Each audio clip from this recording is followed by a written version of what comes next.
Bum, I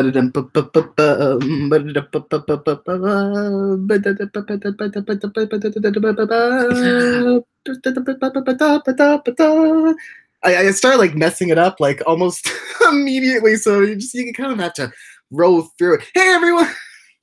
I used to do that a lot in just the show. Hey everyone, what's going on? It's JayBud with another Jay something. Hey guys, what's going on? My name is Justin. I do all these crazy things for the internet, and I like to entertain and do little dances in my spare time. Except not on camera, of course not, of course not, of course not. But hello, what's going on, everyone? It's a pleasure to see you all. It's been quite a while since I had my last live stream. And I figured that it'd be nice to catch up because I definitely prefer having really low key, chill live streams just to talk to everyone about whatever. I love being on the II live stream, the big event kinds, but that's very thorough and organized, and it's good to have that differentiation where you could just chill out and talk to people about whatever.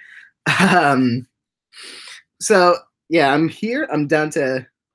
I have some things that I theoretically could talk about, but if I could just work off of questions and get to whatever anyone's interested in hearing about, whether that be obviously Inanimate Insanity 12 is pretty recent, and I'm down to talk about literally whatever from that and ramble on and on and on about any topic that comes to mind. But also I could just start voice acting because I'm good with words. Chat life, chat feelings. Feelings are so good, so good. But firstly, hello everyone. I've while rambling, I felt a little behind already on the chat, which is good. Which is a good sign. Last time I had a live stream, things were moving a lot slower. So just the excitement is exciting. It's contagious, and I dig it, and I appreciate all of you. And while I'm scrolling through, you should let me know if everything sounds good, if I can make any adjustments. I mean, I'm on Hangouts right now, which most intelligent people have switched over to doing live streams on some sort of encoder and are able to have a lot more control over the situation. But if I wanted to throw on screen share, I could do that. Well, ooh, Hangouts, snaps all around. But yeah, check for quality assurance. Assurance. That's the insurance company with the lady that. Do they still use her? The Kung Fu Ninja lady. I don't think they do that. There's the girl with the boxes and the talking box commercials, man. Never made any sense. But okay, yeah. Let's read through what I missed. And oh, thank you, friends. A lot of nice words. Jay, have you ever tried voicing Knife without getting a cup of water before from the Big Luigi Lover? I've been pretty over the last few years pretty darn capable of doing the Knife voice without needing to get into the role all that much. It doesn't take all that long to jump into it like it used to. If I'm going for a very, very long time, it's really just a good idea for the like theoretically, yes, I could just jump into the voice and do it for the entire day and risk damaging my voice, but like, why take the risk? So yeah, water is good. Just keep safe at the very least. I don't see why anyone would want to put themselves in that kind of situation, especially if they value their voice. Because I mean, knife is intense, and that's not me trying to pat myself on the back. No, it's rough. It's and for some reason when I auditioned for the show, I think Knife sounded a little more like this, kind of without much gruff to it, and which is funny since I think for at least a long while, Adam definitely preferred when I did the voice more like that. But for whatever reason, I think it's primarily because of Paper being in the show that I wanted to get as far away. I wanted each of the characters to get as far from one another as possible. So Knife started putting on the gruffness, and there was definitely a case of overacting in which instead of saying, "Hey everyone, what's going on?" in the early episodes, you could definitely hear it being more, "Hey everyone, what's going on?" Just to exaggerate and be like, "Who I can act." I could go like exaggerate and be this big character. That's impressive. Good job. Although you could also just read it as the character putting on a voice. I mean, whatever, however you want to read it. Just as a dork, accurate. For the time being, I've seen the question of joining at least twice now. I'd prefer to keep it just me for the time being. I mean, the entire point just being able to have this solo conversation with the audience. And that's really the purpose of having this live stream in the first place. I mean, I have so many people that I would love to bring on. I think, although I don't know, I think I'm always most interested in live streams when they're either two people talking to each other and you just have that pure, simple conversation back and forth without much derailment from a third party, or it's just one single visionary of sorts talking directly to an audience, and just being able to have this sole piece to represent a single individual. That's at least what I enjoy the most. He is a dork and I love him. Love you too. Oh, okay. Sorry, maybe this is the one question that I wouldn't want to. So someone around the chat, I am lonely, as in they are, but I probably won't read out their name unless they want their name read for that kind of situation. And by the way, for those wondering, I'm way up in the chat. But I mean, that's part of the reason I wanted to do this live stream yesterday for actual Valentine's Day instead of having a post-Valentine's Day stream. I was very interested in being able to just oh man, I lost the comments. Fell a little far behind, and now they've disappeared. But yeah, I thought it'd be nice to just gather everyone that's not necessarily the hashtag Singles Awareness Day crowd, because like whatever, Valentine's Day is awesome. It's just a day for being able to love and appreciate others, and that's highly commendable. But yeah, for those who hadn't any plans that through the day, that'd be helpful. But very last second, I stumbled into a friendo and we just spent the day chilling. So instead, post-Valentine's Day stream, which I mean may not have the same effect, but love is still in the air, folks. It's never too late to ship some characters and write a fanfic. Woo! But now I could. Oh, top chat. No, I want live chat. That's why I wasn't seeing. No, I lost all the comments again.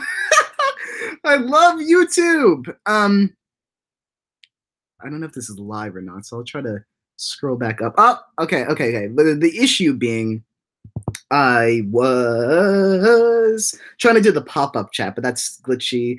Even though it's convenience, it's much bigger and easier to keep track of everything. But now I could actually stay in order by just using the one that's on the actual video page. Oh, and perfect right there. The T Grodes TGRODZ. I'm sorry if I'm mispronouncing that. Who's your favorite person whose name starts with the letter T? That's a very general question. Favorite person begins with a T. I mean, do people with the name the starting their name count? Because that adds a whole lot of people. I'm gonna go.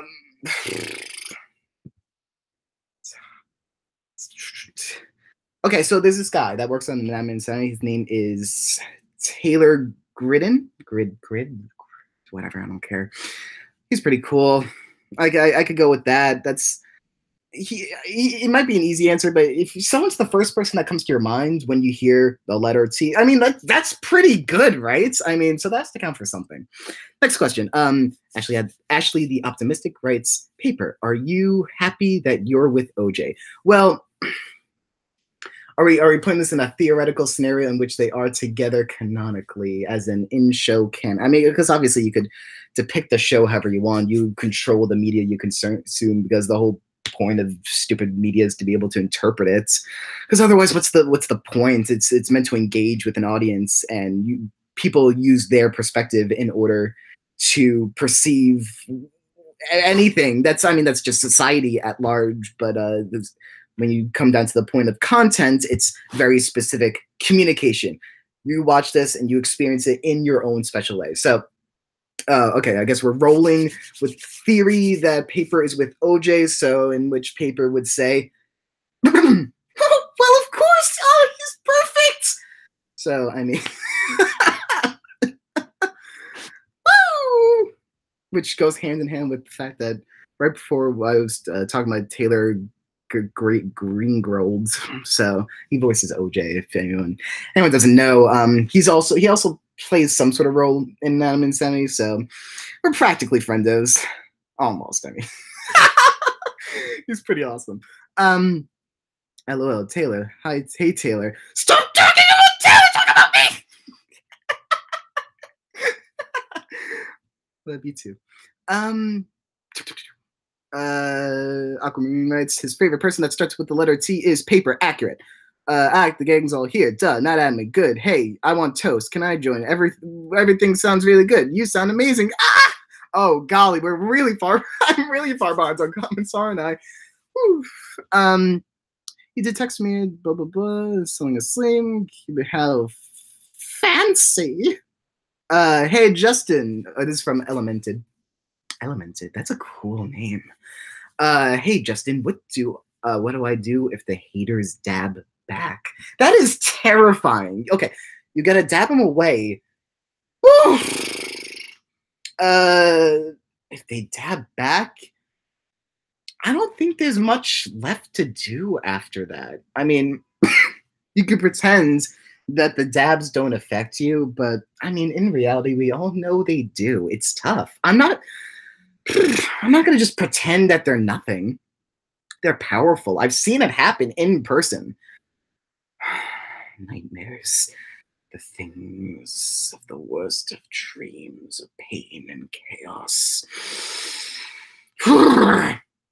Moving on. Someone said, "Shut up." Oh, let's all be nice here. When is there a chance of joining? 0.1% from Ashley the Optimistic. Well, it would be optimistic. But so I assume we're talking about a rejoining in is there a chance of joining? That could refer to joining the live stream or rejoining in Inanimate Insanity, both of which I don't think either is going to happen. Unfortunately, I'm sorry to say. I've personally determined both of those will not be the case. So send your hate mail my way. jamchap@gmail.com. That was a very half-hearted admission to my email because maybe I don't want that out there. Maybe I don't want to deal with people, but also I respond to like everything, which is a problem. I need to cut down on that because I spend so much of my day just replying to the people that are interested in the community, which fantastic. Love everyone. And I have such a great time talking to people, but I sometimes I forget to step back and realize, golly, Justin, you haven't accomplished anything today. I'm like, maybe I should spend more mind to the things that these people are talking to me for in the first place. So then, whenever I get into that zone, I'm like, okay, let's write a practice draft of a magical future scene or write out a character bio just to keep things fresh and chat up about stories. Oh, storytelling's so great. Giggling. New inside joke. Just occurred to me that I'm not the only awkward human on this earth. Aquamarine, of course you're not! Golly gee! Oh, I am terrible with everything, and it's great! Because other people are too. And, we're all just trying to make it through. No one actually knows what they're doing. You fake it till you make it, but despite being an actor, I'm not really good at faking it in a public setting. Or at least it's not fun. I like being I really, really enjoy being as authentic with people as I possibly can be. And it makes me feel good. So, and being authentic with myself makes me come to terms with the fact that I could be a, como se dice, a doof. Miss Sparkle Bunny, I love you so much. Knife Inanimate Insanity, I love you too.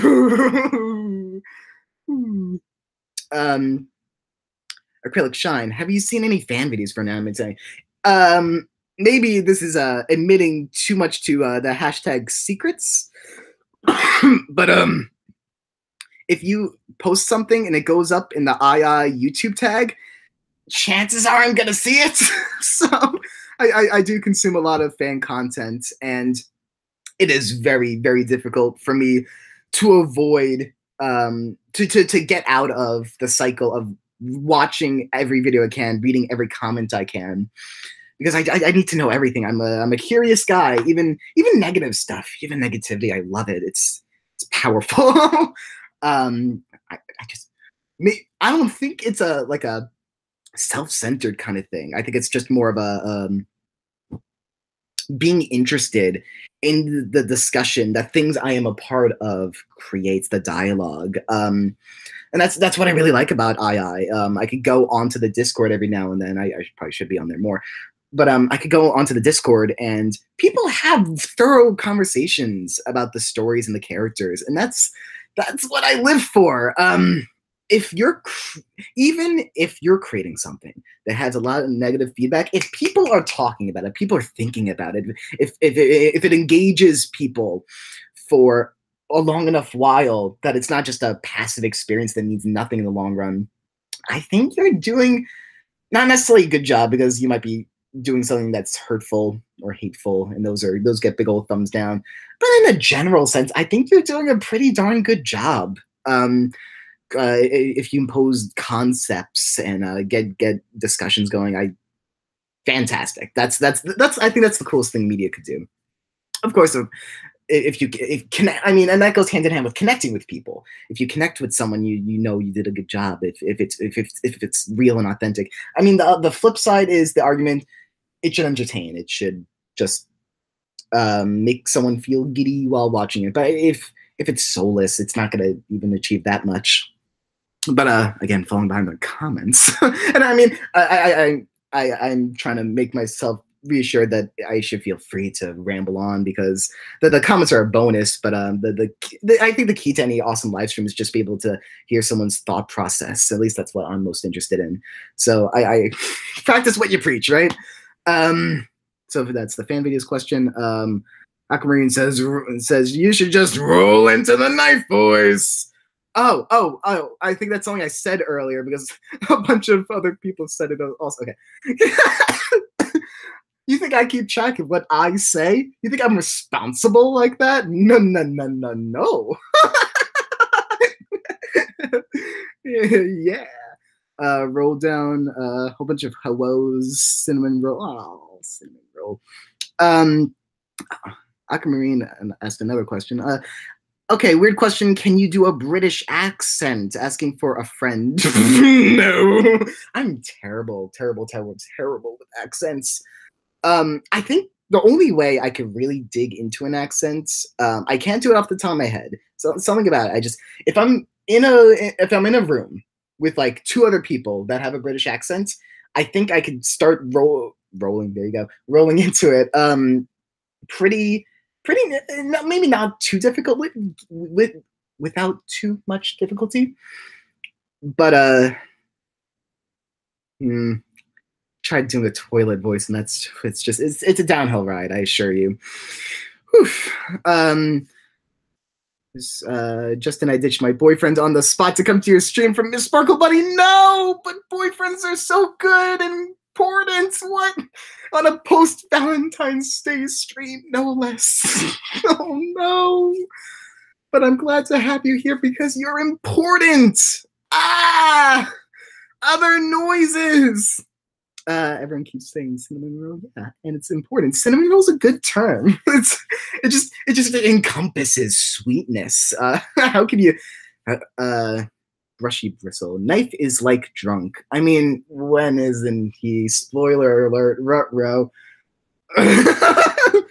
No, that's more what he's having. That when would that have been brought up? Maybe it's when like a while ago I was talking about Knife having this very extended means of vocalizing.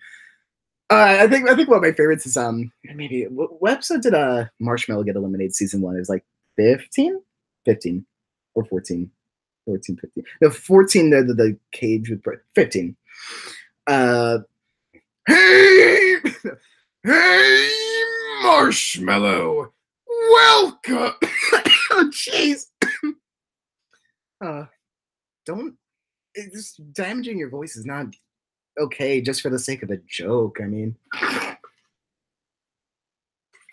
for the sake of entertainment for people when you're live and you have a ton.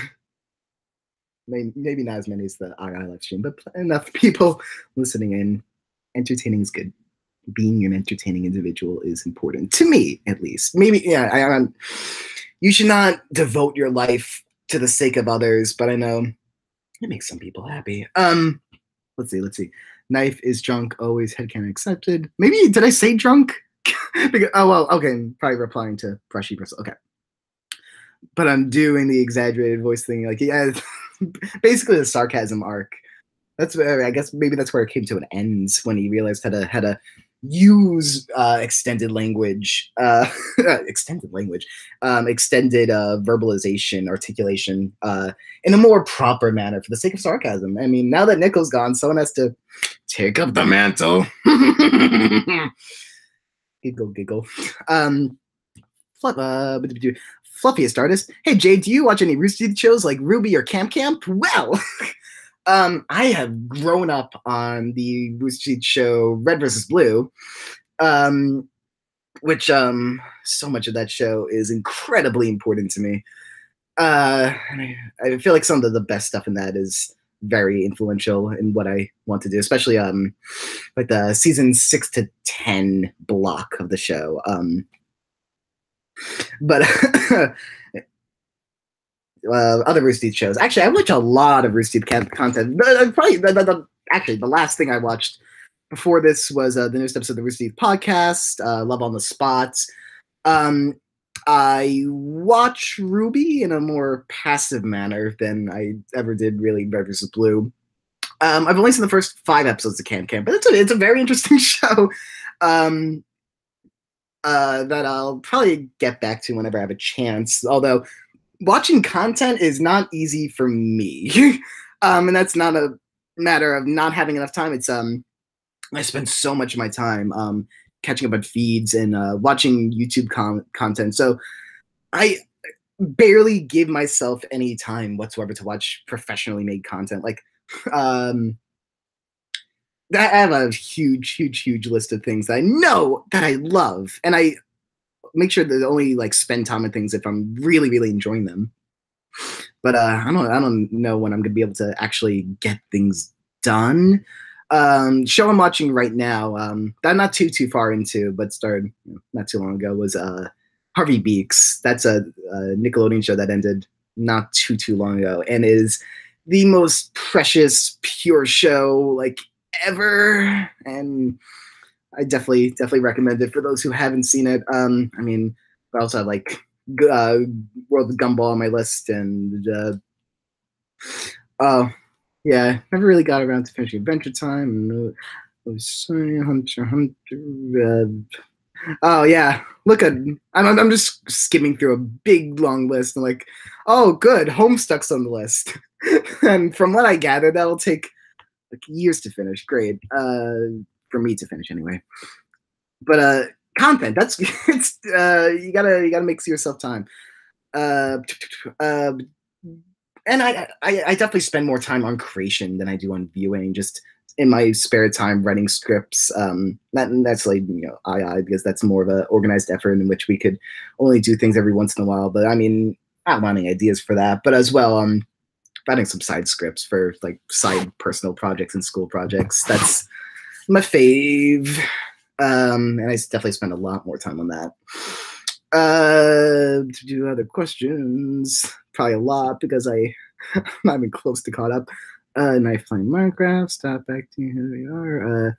Justin, are you still proud that Knife got a winning streak on Inanimate Battles 1 through 4 from the Big Luigi Lover? Well, I'm very proud of him.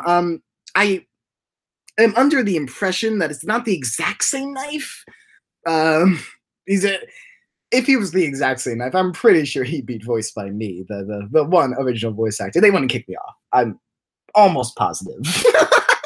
But yeah, he deserves something. He's been through a lot. So if this works, I'm happy for him. And the goal one day is to just be able to participate in an inanimate battle. Many times I've spent it like Adam's house with the gang, hoping, fingers crossed, that we could somehow roll into an inanimate battle party. But I guess it's on me for never staying long enough to make it happen. And in the case that Knife continues his win streak, I would hope so, but you never know what's gonna happen. I feel like if Knife were to lose, it'd be a big, heartbreaking event. So I mean, maybe the inanimate battle head visionaries rather, have something big in mind, because I'm not in the know. Maybe that's because they usually made on the spot. With some like lingering ideas floating about. But maybe I could participate in one and bring him to life the way he was meant to. He deserves the best. Knife plays Roblox. That makes sense. No, it jumped down. No, where are the comments? Ooh. Okay, I lost a whole bunch of comments on this thing because I think I've been scrolled up for far too long, so they kind of vanished. So here's hoping I didn't miss anything important, and feel free to ask more than once. Like, who cares about stream organization when it's just like me scrolling through whatever?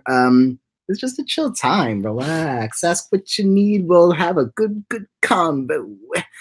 From Veranetta, you are pretty gay. No arguing. Sounds about right. From Elemented, yes, we must all sit here and love Justin. You can do whatever you want to do. I appreciate love and affection, and I will gladly return it. But feel how you feel. Not gonna control that. From Aquamarine, my throat hurts when you do your voices. I'm so sorry. I can imagine if you have like intense empathy and like could really feel the pain others are going through. Although, in a general sense, Night Voice hasn't done any like legitimate damage. If you've seen Object Show 87, Evil PS Vita, that is disastrous every time. Something about the voice, I don't know what it is. But I'm sure Sam still has the files. But I will do the Evil PS Vita voice for not that long. I'll be in a recording session for like 10 minutes at most. Usually not even that long. And I'll feel really not even like my throat aching. Like I feel lightheaded after doing the voice. I'm not sure if it's just improper airflow or I don't know. It's happened like 3 different times, and I don't know what to make of it. I haven't seen like a perfect consensus online of what that could be, but it's fascinating. So ever watching Object Show 87, that's when you feel bad. Oh, Object Show 87, a blessing of a show. From Pepper Duck Bab, Justin, why are you so good? I'm okay. I mean, I think I come across as quote unquote good because I spend a lot of time appreciating others over myself, because everyone deserves attention. I'm okay. Okay enough. Acrylic Shine writes, Knife should play Doki Doki Literature Club.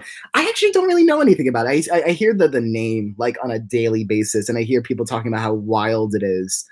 I was told following playing Dream Daddy that they bear some level of similarity. I'm not sure to what extent, but I'm intrigued. I should probably get around to it. We'll see what happens. People yelled at me to play Undertale enough, and I got around to that. So yeah, whatever could happen. Actually, I was probably already very interested in our detail because everyone. Uh, and on the spot, I didn't know there was like no latency on this. Like, I guess I'm pretty much live and in sync because, like, right after I said that, I got a text from my friend Michael, who's super duper cool, saying Toki Doki is free, just FYI. So, I mean, 99% chance it wasn't just a total coincidence that he thought to write that to me. But on the 1% chance, I mean, pretty cool, gotta say. um. Back to the dab back thing. So yeah, this was a while ago. If the dab back blocked them like Jake Paul did with Jack's films from Aquamarine. I don't know. I have a thing against blocking people. I don't like to censor others. Although it's perfectly valid for those who aren't able to that feel like it's really bringing down their own life by hearing stuff from certain people. But I personally try to refrain from any sort of blocking or stopping of communication, unless it's like something about it's like unhealthy or scary, very directly scary. Like, but if it's there's harmless content of it, I'll deal. That's my way of going about things. I think I'm not again, not a pat myself in the back kind of thing, but I think I'm a lot better about being passive about what I hear and not taking things personally than the average person. And that's weird because I am a pretty emotional individual. I think it's the internet. I think it's when I get something on the internet, it's not very likely to affect me. But yeah, sure. If I know you in person and you say anything of the sort like, "Oh, this one thing you did made me feel sad for like half a second," I'll cry the rest of the day. Oh no. Oh. Machine writes, "Hey, you should do something in Dumbbell's voice." Okay, that's Camp of Calamity. But Dumbbell's voice, I mean, I just started up on that, so that one's a tricky one because I'm still trying to nail it down. I'll try to refrain from saying anything that's in the actual show script since that isn't released yet. Hey, yo, Radical! You should like say something in the Dumbbell voice. Bada boom! Looking good. I mean, like, I don't even think that was exactly right. I need to that one. With any voice that at least for me that I'm starting out, I definitely need time to do it a few times in a quote unquote professional manner, in a professional setup, in order to really get a feel for it. I mean, Knife and Paper's voices those took months, but again, maybe I'm not giving myself enough credit because I started when I was like 14, and then I'm 21 now, just turned 21. Wild, wild time. So I could probably handle a little bit better now. I just haven't spent enough time on it. Love the live stream. Nice joke. Justin, I love you too. Machine. Stream. Please, I don't hate on Justin. Well, heart you too, Brushy Bristle. Because only 24 stumbles on in. From Miss Sparkle Bunny. I love you, Justin. You're so enthusiastic and fun loving. You make me smile. I love you. I love you, frick. I like enthusiasm. Enthusiasm is exciting. If I'm watching a stream or someone just talking and they show passion for what they're talking about, that's exciting. It's interesting. Like, how can you not? And if I'm gonna host a live stream and just be whatever, but maybe if it was yesterday, it was Valentine's Day, and everyone had like it was a damper mood for the people not spending time with a significant other or something. Like maybe the mood would be less woohoo. But I don't know. It's hard to tell. I think I go actually even now. I think I thought of going into the stream in a more somber kind of, yeah, guys, let's just talk about what happened. No biggie. But like, I don't know. I'm talking to people and I get excited. I guess as an introvert, that's kind of weird, eh? But I think it's because I'm not getting the response from someone. I think that's very particular to it. I see text, right, and I see the response to what I'm saying way later down the line. But I'm seeing text and I'm not like getting someone's direct verbal or visual communication. So I think it's easier on me. I could just if I'm talking to a computer screen, Which, I mean, of course not. I'm talking to all you beautiful, beautiful, beautiful, beautiful people. But you know, talking to a computer screen, it doesn't feel like much. I'm just rambling on about whatever. I might as well just be talking to myself, right? Except it's recorded and will exist for the rest of eternity. Yeah, I have real high hopes for YouTube there. Good. Let's see. You know, nope. Going Justin haven't. Oh, yeah, this is referring to me not accomplishing things when I'm just focusing on chatting with a bunch of peoples on the internet. Me writing, golly, Justin, you haven't accomplished anything today. Ah! Elemented writes, let's buy Justin a huge gay pride flag and mail it to him. Heck to the yeah. I mean, I love rainbows are really cool. What can I say? The big Luigi lover. Justin, do you like the Uganda Taylor? I love any kind of Taylor. Taylor's a cool guy. What can I say? Kind of join We're the Awkward Club. I spelled awkward wrong. I'm not smart. You're very smart. You are a pretty gay. Does that mean pretty gay or pretty gay? If I could be pretty one day, oh, those are hashtag goals, as the kids say. I try my best. Drink water, it makes your skin nice.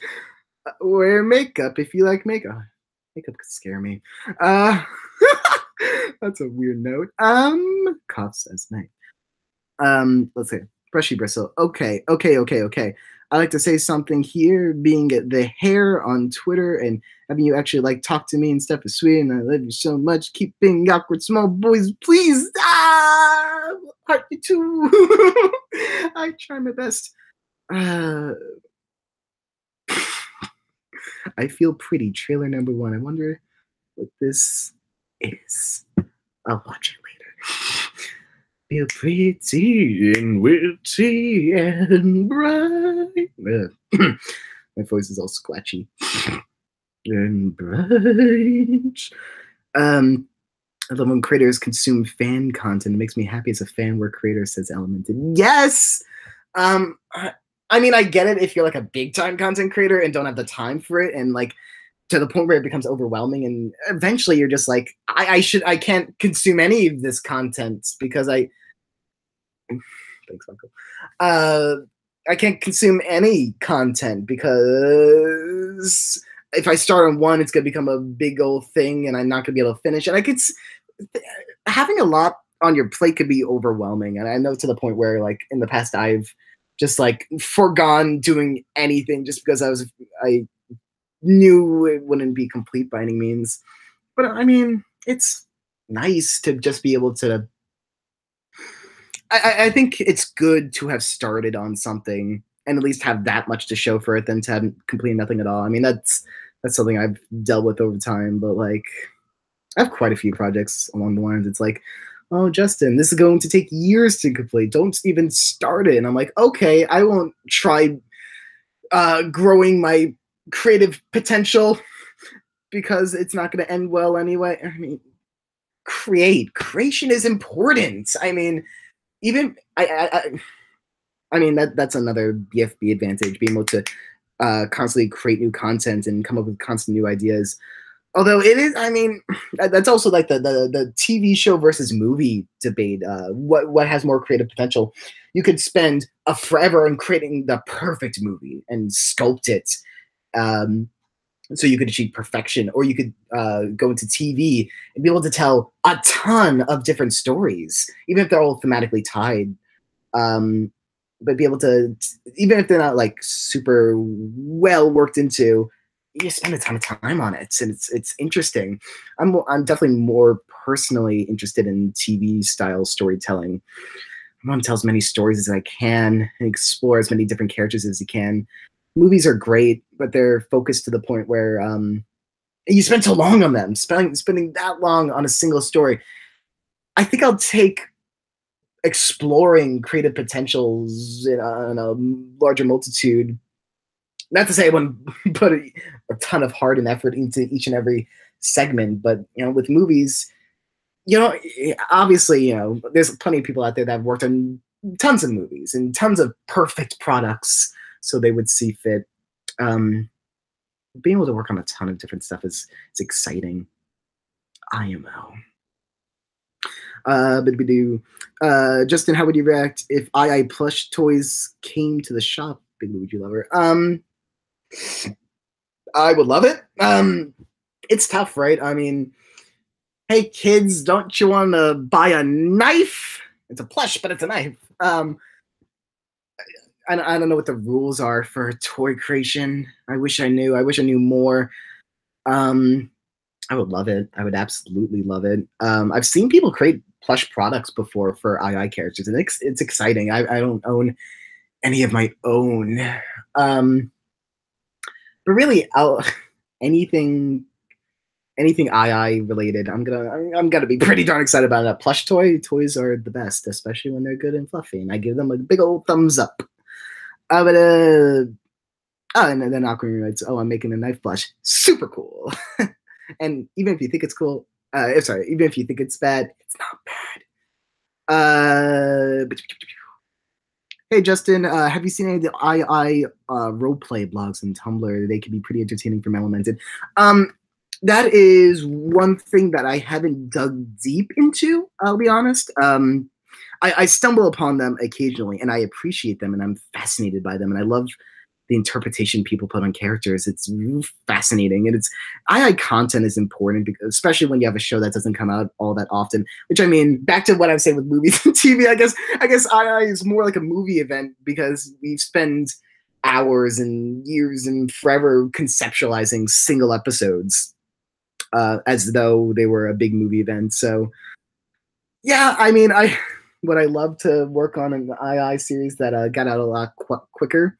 Yes, but also II's almost done, so maybe I don't want it to end right away. But yeah, II roleplay blogs. I'm excited to see people put themselves in places of characters and get into the mindset of characters. Because I mean, obviously that's what I do as a writer, but it's always interesting to see the interpretation from people that aren't in the same space as I am. Because I'm so often my mind goes off to, okay, this character in episode 15, this is where their mind is at, as opposed to, people that are living the now. It's hard for me to live in the now for II, because even by the time 11 was only halfway done, for example, I'm thinking, man, I love episode 12.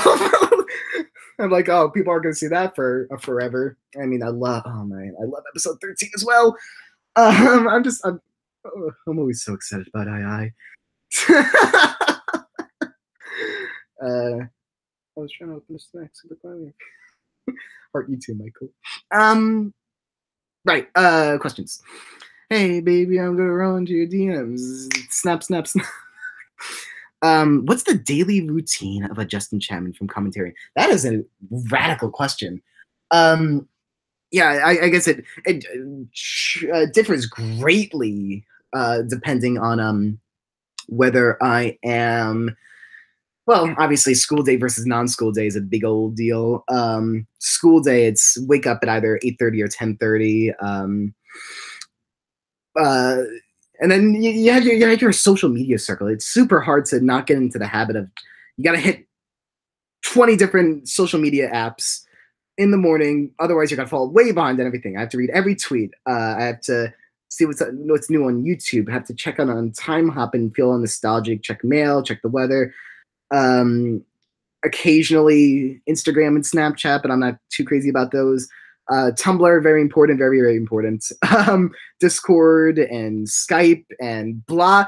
And by the time I'm done with that, I go, oh, look at the time. I'm going to be late for class.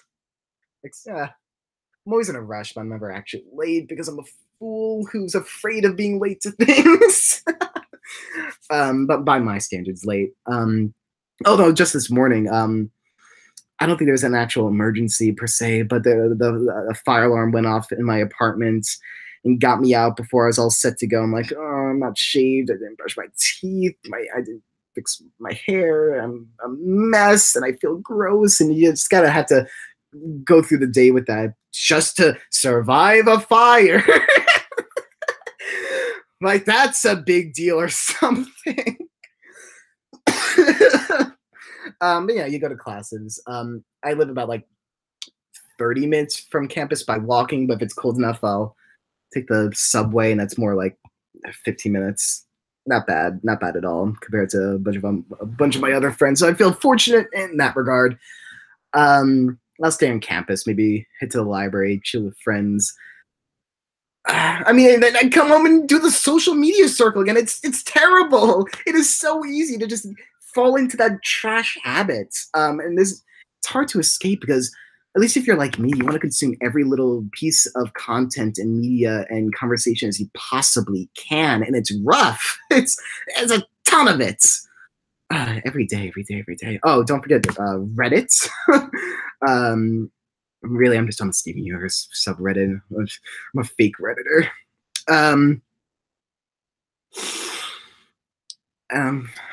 I mean, and then I'll be chilling with friends as much as I can. Usually I'm, like right now, I'm home alone, waiting for people to get back. And it's basically just Patrick saying, wait for you to come back with the other people that live here. So I was just yesterday, I was like, how do I get my friend's attention when he walks back into the building, back into the room? So I'm like, oh, I'll pull up a really fun episode of Steven Universe and hope that grabs his attention and get him to sit down on the couch futon thing with me. That makes me sound really lonely, but I'm okay, I assure you. I mean, if really, I like just to have a balance. I very, very, very, very, very much value my spare free time alone, just to unwind.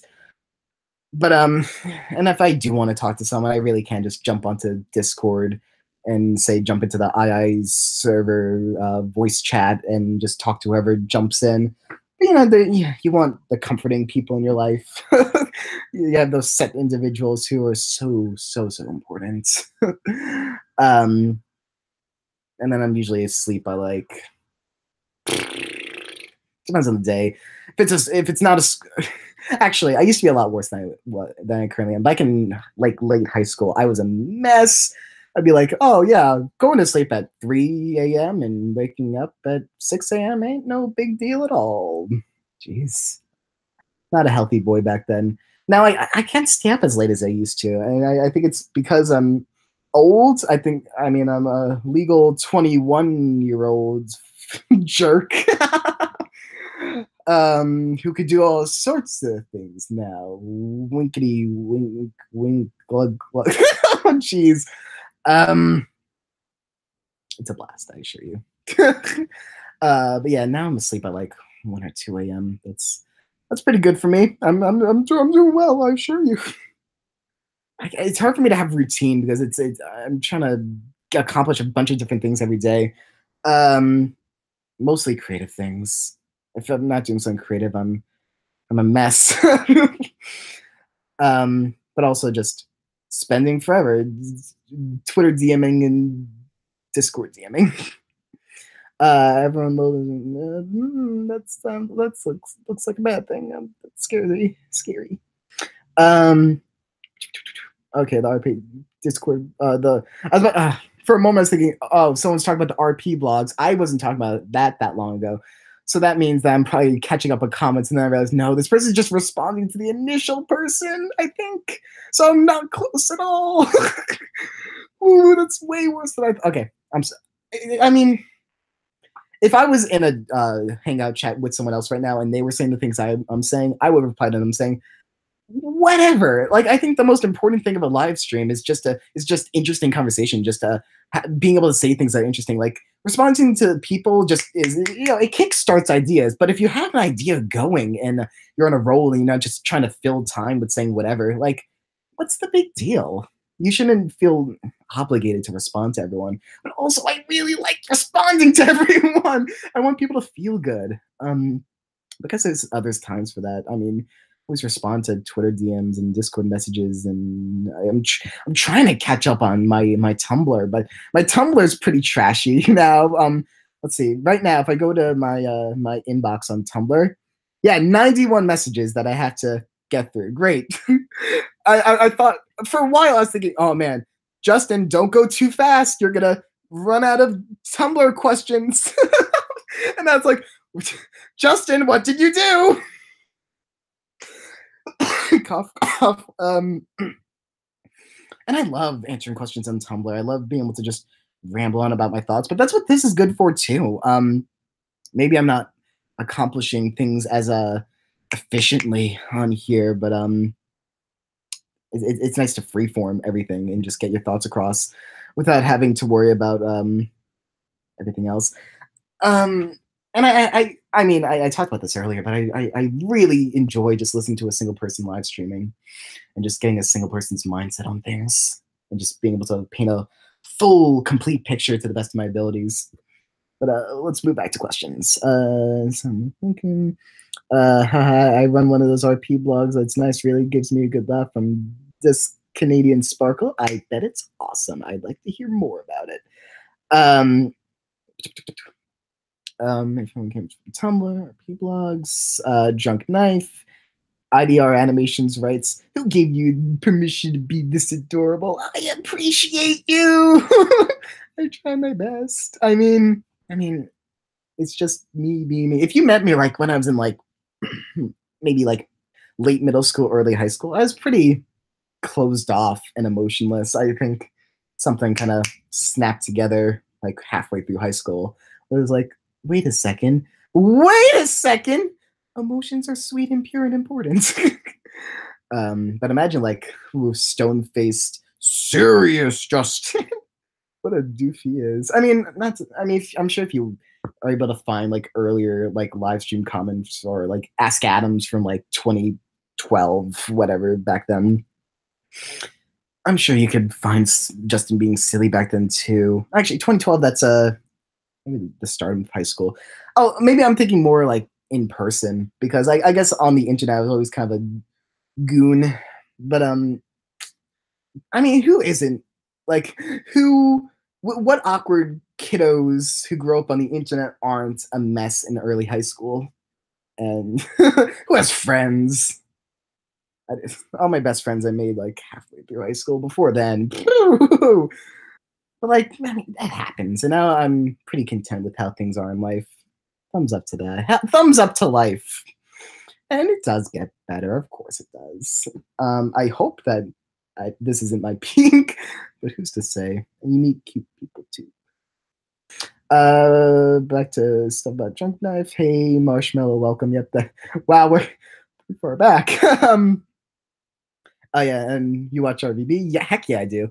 I would say that for as someone who theoretically wouldn't be opposed to working for Rooster Teeth and writing for them one day, maybe it's best to not express any negative thoughts. But I'll say I'll speak on positives. Oh, frick. I mean, just saying that right there, that kind of sucks, right? But Red vs. Blue, if you could like seasons like 6, 8, and 10, whoo, I could watch them all day. Bernie Burns, talented man, super important, love him.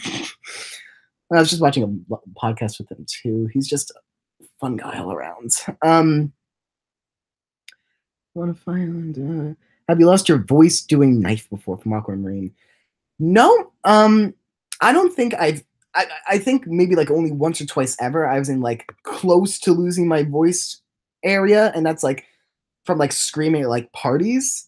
And when I say parties, I mean like a Sweet 16 kind of or bar mitzvah back in the day. Like I don't go to parties per se anymore. I at least I don't like party environments.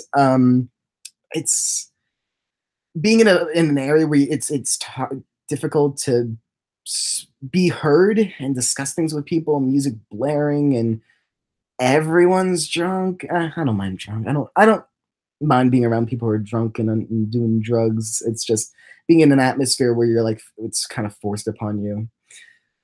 I would much prefer like a quiet get together, even if the baddie boys are involved for other people, whatever.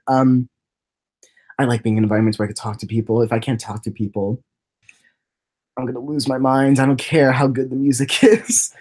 Especially, I mean, as a person who isn't usually wild about music in the first place. Let's see. Oh, yeah, and the point being, have I lost my voice doing Knife? I've hurt my voice doing Knife, like to the point where I'm like, wow, I've really done goofed up my throat, but like not to the point where I can't talk per se. I could still talk. I just have this mental awareness of you got to be careful. I mean, that's what you got to do. Although, I mean, then you have the other hand, you have Paper, who is almost like soothing to do.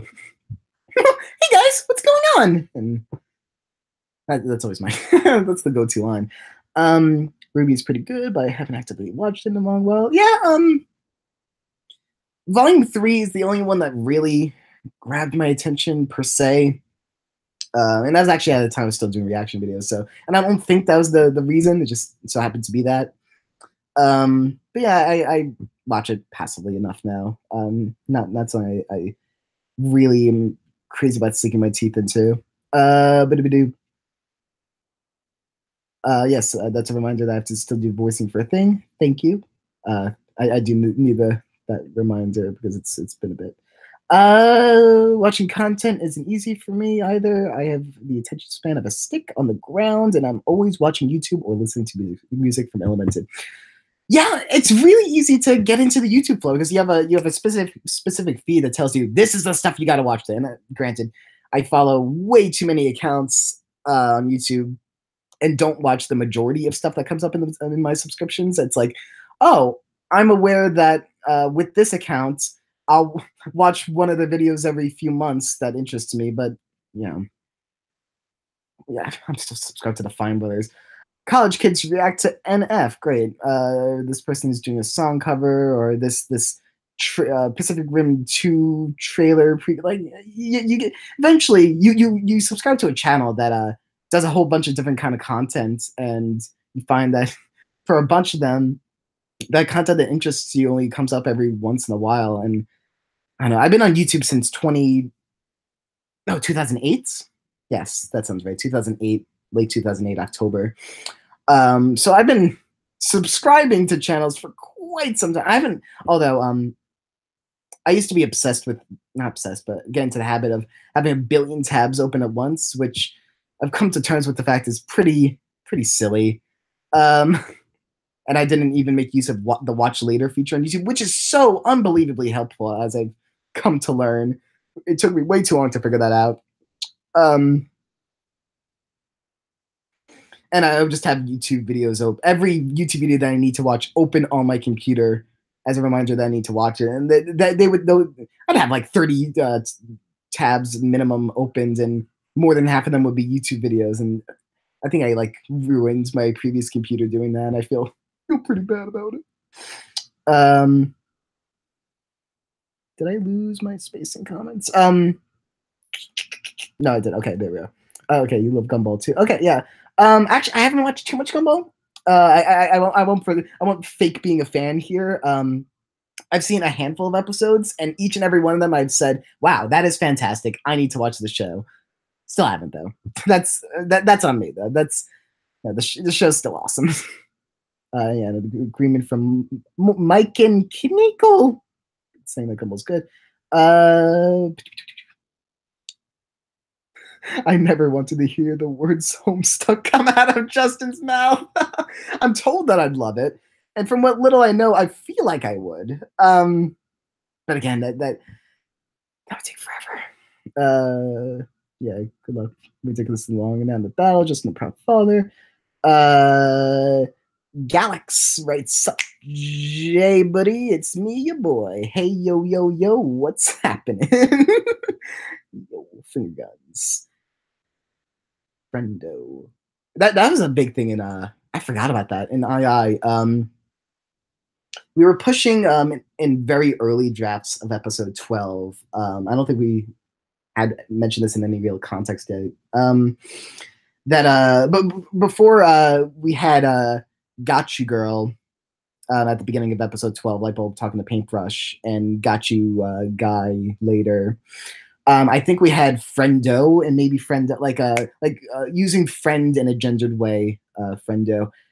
I'm trying to remember. Brian came up with a secondary version of that before we landed on got you, guy, girl, girl, guy, non-binary. I'm trying to.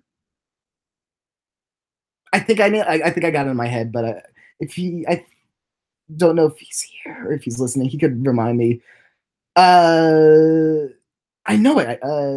Yeah, I'll wait for him for clarity because I don't want to mess up his really really good idea that we didn't go with. Which I mean, it worked out because I'm very happy with where it is now. But a lot of great ideas just go to the wayside, and I mean that happens when you spend a long time on something. You need to nail it to perfection. Homeostasis. That's yes. Homeostasis. I forgot how it was exactly applied. Lightbulb saying homeostasis to paintbrush. But then the episode would end on that as well, as in the very final line of the episode, following paintbrush walking into the portal. Homeostasis. Look at you go, I just adore you. I wish that I knew. Frick, actually, I am losing my voice just a little bit. But just the upper range. Whatever, no biggie. Knife always wins in Bell. Yeah, who's best husbando, paper or knife? I want to know from Maddie Sappy. Best husbando. What? I mean, I've heard lots of definitions for what husbando and waifu. Yeah, right. Would apply to. What? How exactly? I guess they're both incredibly supportive. Knife will help bring you down to reality, though. That I could appreciate about him. He'll call you out if you're being an idiot. Maybe I need that in my life.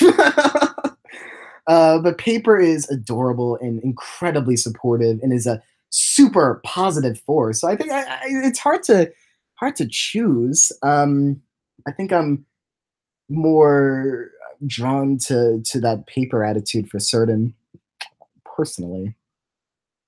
Hello, my name is Justin. I am a proud father of a baby knife who has won 4 arena competitions from Aquamarine. That is a very good impression. I might as well have said those exact things. I am proud. He's a good boy. He deserves everything. Son, make your own inanimate bell. Veranetta. Hope I got that right. Make your own inanimate battle. I mean, theoretically, I could. But I don't know. Like when Adam, Taylor, Brian, and friends have done it, they have such a charm to it. I don't know if I could pull it off on my own. I definitely need friends alongside me to make it happen. But they're so good. I off to the hospital. I couldn't have thought of that. That's a great line. They're talented people. You can't just say to a different content creator, make this other person's content. I could work with them on it, but it's their beautiful vision. It's their style. There's definitely something I would like to construct on my own. Maybe once II13 is a little deeper into production, that could potentially work on the channel. But it's a little ways down the line. And also school. Oof. Justin Good Father, Big Orange Spoon, everything updated. Okay, I lost some comments. I apologize, but I'm still even though I've lost a bunch of comments, I'm still way behind. So, but I jumped to a point where Brian's in the chat too, so that's cool. Justin dies. Yeah, well, if there was a date locked in, I'd tell you. Haha, I assume that's someone's asking about the release date. Justin after not surviving. Justin fly with me. Justin wins after winning his 5th inanimate battle. Hi, Alan. Justin, I'm hijacking Extravaganza, and there's nothing you can do about it. Says Brian. Brian ruins everything. Did you guys notice this? I mean, not to say that Brian's a bad person. But he's kind of a bad person when he kind of just barges in and tries to make me look bad. Just because he's super smart and talented, he thinks he could do just whatever he wants. Whatever he wants. I'm so glad no one's home. Although, I don't think they mind anyway. I think the more of the issue would be if they wanted to be loud, and I didn't want to annoy you guys with their rambunctious natures. I love them. Acrylic Shrine writes, I saw the lion plushie in your room during the live stream. I got really jealous. Ah, well, lion. Yeah, I got it at Comic Cons with Brian. And Lion is a super important character, and and at the same place I got the Lion. Steam Universe Lion was, I guess, official product. Whereas I also got a Steven Universe shield that I could wear, like a plush kind of shield that you could strap onto your arm that works as cosplay. Um, that one's I think it was fan content rather than officially created, and I'm very content with the Steven Universe wealth I have acquired, including I just got the new Steven Universe DVD that I haven't even tested out yet, even though I already own all the episodes on iTunes and I have Hulu.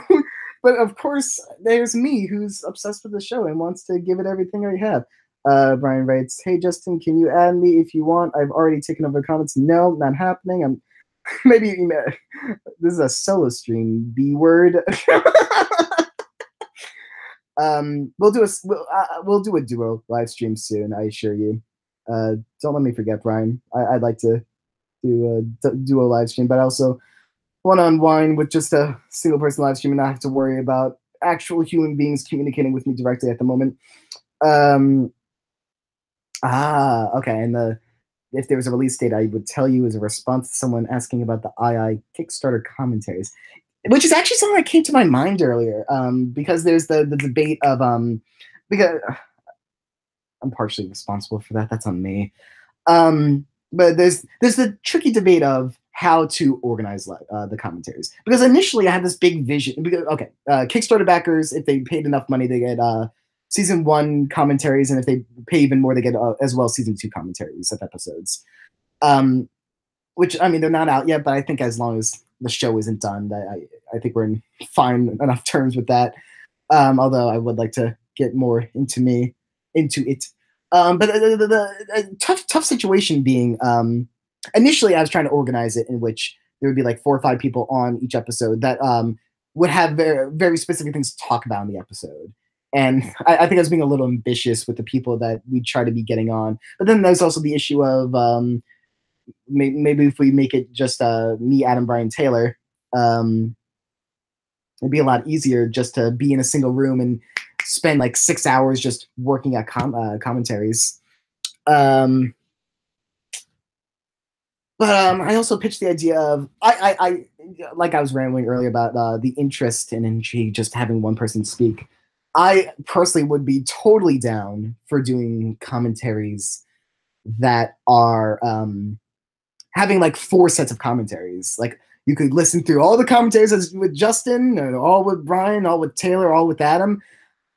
Those are commentaries I personally find to be most interesting, just following one person's journey throughout the show. And there's also worries of being able to speak for that long, nonstop. I think I'm definitely capable of doing so, but that's just because I'm a dork, a fool.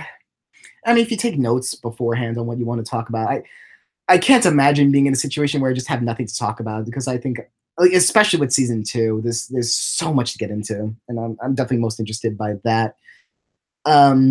But I think what we're getting down to is being in a scenario where it's the 4 of us in a room together, watching episodes together, and engaging however we can. But then there's the fact that we all 4 of us need to be together for 6 hours. Maybe not all at once, but still, it's tough to organize. But I'd like to get to that as soon as possible. I've been ignoring a Brian text for a while. So the people in the comments aren't real human beings to you. I get the message received. I mean, yes, in a sense. The fact that I could perceive that comes off as rude. The fact that I'm not communicating with anyone directly right now, I could just ramble off my thoughts, is pretty easing to me, personally. Being able to talk, maybe if I'm talking to just one, if I'm talking just to a general vague audience, I'm calm. If I'm talking to just one person that I know well, I'm pretty cool with that. But beyond that, if I knew I was talking to however many people are here right now, all directly, and they were talking back at me, oh man, I'd be a stressed boy. But also, I think it's interesting having a one-person live stream. those are the live streams that I definitely have the most fun with as a viewer. So, like I said earlier, practice what you preach. Mike and Kaneko writes, excited for Steven Universe to return in April. Heck yeah! But we have 14 episodes left. Shut up, people. Samuel Thornberry writes, I'm Pickle Rick. Thank you, Sam. I hate you. Don't text me ever. I hate you. But yeah, no, Steven. We're in the last 14 episodes of the season. And I could say that, and this is the first time since late season 3 that we're actually in a point where we're in a season where every episode where it's written to be the end of the season, because seasons 2 and 4 were written to be the first half of a season. So now that we're here, we can compare it to season 3. And the last 9 episodes of season 3 of Steven are non-stop perfection hearted. So I'm pretty darn excited for where we are right now in the show. We're hitting that point where that could at least be expected. But also, Cartoon Network scheduling is rough. I'm definitely the kind of person that isn't crazy about binging. I definitely prefer the weekly culture. I love weekly content. I love being able to have the comfort each and every week of I can be excited for this day every week because this exciting thing is happening. And I love the culture behind everyone watching the same thing at once and be able to speculate over it for about a week. Because for Steven and a bunch of other shows I watch, I think every episode is deserving of that much conversation. I love weekly content, and the world seems to be moving away from it, which is a shame, in my opinion. Is Knife gay? The greatest thread in the history of forums, locked by a moderator after 12,239 pages of heated debate. Sounds about right. I'm so far behind on Steven Universe. Catch the heck up! We're at a pretty darn good point in the show. Sweater crush, Sam. I see you raising your finger, Brian. I raised 2 to beat you. Knife is gay. I raised 6. No, 11. Ellen. Blah, blah, blah. Yes, sing Gary, come home. Justin, where did that come from? Brian, I'll do it for you in our spare time. How about that? Winkety, wink, wink, wink, winkers. Justin, sing "Don't Mind a Knife" night as knife. Don't mind a knife. Frick! I did it again. Don't mind a knife. Wow, night. And I'm gonna comment on it that time. Is an interesting one since I first heard the button mash version way back when. And might have it on my phone, and thought that was the original, not knowing that I was working off of a kind of jokey video, meme, cringy culture video. As far as I'm aware, I think that's what it was. So that's a lot. I'm just gonna block Sam. Justin still hasn't seen the SpongeBob musical. Brian's gone twice. Great, yeah. Brag about it. I still get to experience it for the first time, and you don't get to do that again. So heck off, B word. Let's try to catch up on things. Justin is getting a lot of sleep in this live stream. Oh, says Brian. I'm exciting. I'm hecking interesting. I'm not just. Someone wrote, Justin, what on earth are you doing to me in a text? I'm not sure if they'll listen to the live stream. I'll respond to them after the live stream because I don't want to get engaged in the conversation right now. I want to focus on my bestest viewers in the whole world. I love them. I feel like I've been losing my touch for the last few minutes. I think it's all these hacking distractions from people that could talk to me at any time. Love you guys. Almond writes everyone and I as a twink, probably fanon, but cool and good. Justin Nothin. We talked about RP blogs earlier. Justin watched TV Universe with me. Alan, you want to video call me? I hate video calls. You want to voice call me and watch Stevie Universe with me anytime? I don't even know if you actually like the show or not, but as long as you're not watching Stevie Universe with like Sam or Niall, I think it's a good time. As long as you're not with people that will make you feel bad for enjoying the things you love, I think you'll be okay. Anytime, anytime. I was actually in a Steven watch party recently, and watching early Stevens are so good. Early eyes though. With someone I've been hanging out with, is super cool dude. We started up on um, per his request, and we got through the first 4 episodes, and I think with the hindsight of this show gets better, it's so much better to watch the early episodes than if you're watching just for the first time or you're watching with someone who's watching for the first time.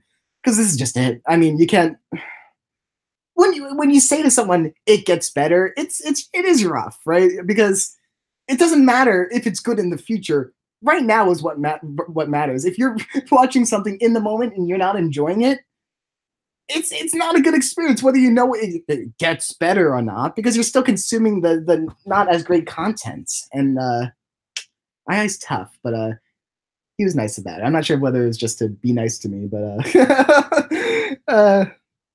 it's a good time. Super cool peeps. But I was having a crisis. Talking the II Discord. I mean, okay, well, Aquaman Road. I talk in the II Discord, but I'm self-conscious and socially awkward. It's, I mean, I get it. Especially talking to just random people, but I mean, at least you, being in the II Discord itself, you already have the common ground to begin with. You start off with II, and you kind of just have to figure out, if you want to evolve the conversation beyond II, you just got to figure out where to go from there. Find out what you like about II with other people, and if you get a gauge for what other people like, you could work off of that. That helps, you know. But I think the internet is made of self-conscious, awkward people. Not entirely, but a big bunch. So it makes sense. I get it. But we're all there. Just speak your mind, and people will listen, and people will get excited to hear you. Mike and Kaneko writes, are you excited for the Layden's Mystery Agency anime starting in April? I actually haven't. I know the trailer just came out, but I haven't watched it yet. I know there's a reaction video that I was gonna watch to experience the trailer from Mikkel, and I'll catch up on the info soon. I didn't play the video games, but I saw the Layden movie, which is pretty awesome. Definitely recommend Professor Layden and Friends. I hear it's good, and you'll probably like it. Finger guns. I pay good money for Taylor to sing hotel room service in his OJ voice. I don't know that song. Hopefully it's appropriate since I said it out loud. Quite a shame. Piracy. Okay, that was the people having a SpongeBob combo. I'm in early high school and I'm a motion dead lol from Aqua. Well, yeah, it's early high school's tough. I mean, especially I don't know what kind of sit you're in, because every school is different and every situation is different. But I could say I've never been to a new school. Obviously preschool, elementary, middle, high, college. Never been to a new school with a friend before. I never had that experience of having someone of comfort going into a new environment school. So I'm pretty used to not starting off with a lot of friends. I was really fortunate in my freshman year of college, I guess, since okay. Firstly, I was very fortunate in high school because there's a program called the Design Academy, which is super cool. It's like art programs for the school where everyone is primed for art classes and sticks together. And people from other high schools come to our school in their junior year. And I was an awkward guy freshman year of high school, and I made a lot of bad impressions. I get that. People are dumb back then. And if you're there right now or even younger, I mean, you're pretty cool. But people are too. It's like it happens. I was fortunate in that by the time I started being more open and started being a little more social, that's when new people started coming in. So I grabbed onto them, and they're some of the best people I've ever met. So it worked. And same thing. I mean, not exactly the same thing in college, but I was lucky to be in an environment where I met a bunch of people who were willing to get me to come out of my room and socialize and not be scared of reality. So sometimes you get lucky, sometimes you don't. It's an unfortunate situation, but I mean, again, that's what the internet's for. If IRL isn't doing as well as it should, but it's also important to have the IRL skills. If you rely too much on the internet, like I did, I mean, starting at 10, I got really into YouTube culture, and then at 11, I had an account and I was doing YouTube streams, which were back then not live streams, but like chat room hangouts that YouTube used to host.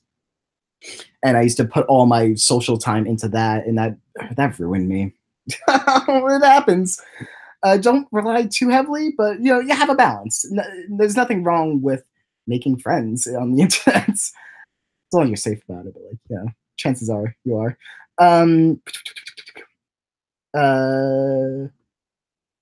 For a second, I thought it was 6:49 instead of 5:49 Eastern. I was like, oh wow, I'm already past the 2 hours that I thought I'd be doing. So we still got time. Okay, I'm gonna try to catch up a little more. I was a mess too until I entered this live stream and made all these friends. See, that guy's doing well. A crowd writes, what was your favorite part to write for episode 12 of II? That is a good one. I have a certain answer for 11, but 12 favorite. I spent a lot of time, a lot of time on Paintbrush, Lightbulb, Calm Down Corner. I've had the vision of those two in the Calm Down Corner for a long time now. Very long time now. Well before we started outlining. That might have been my favorite scene, even though I would have liked it to be a little longer, but I get it. We have a limited time, but at least in initial plans, we were hoping to make it a little longer and start out the scene in a way where Paintbrush, spoiler alert for episode 12, by the way, of Inanimate Insanity. Been out for a little while, but check her out before you continue listening.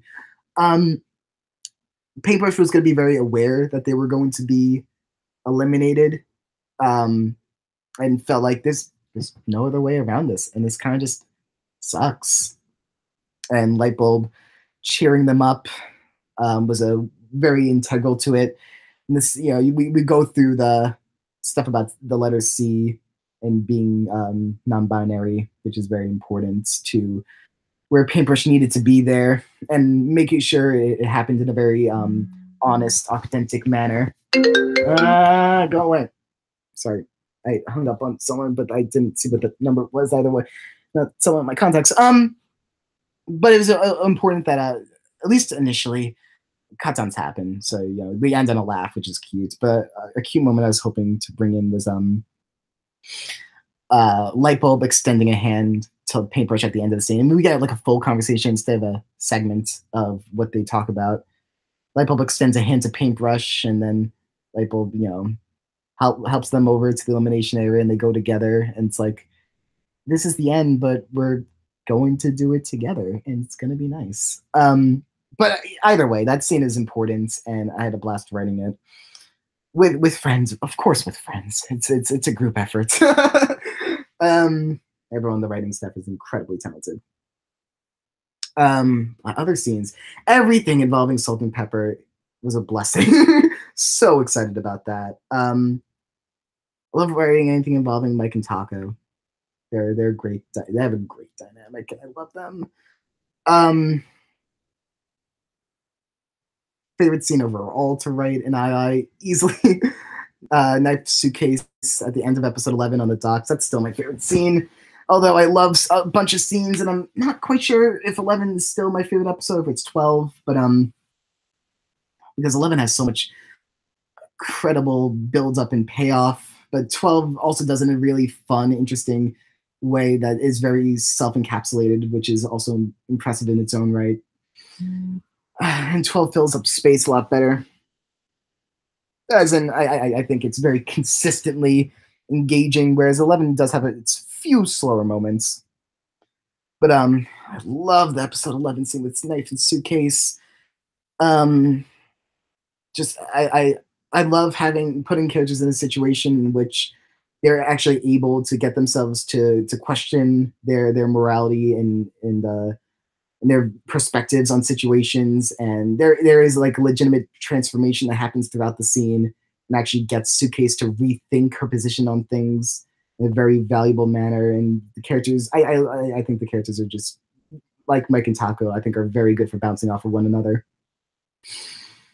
I'm intrigued to see how they may do so in the future. You know, really any character dynamic, but like I think those two in particular are good for helping each other change.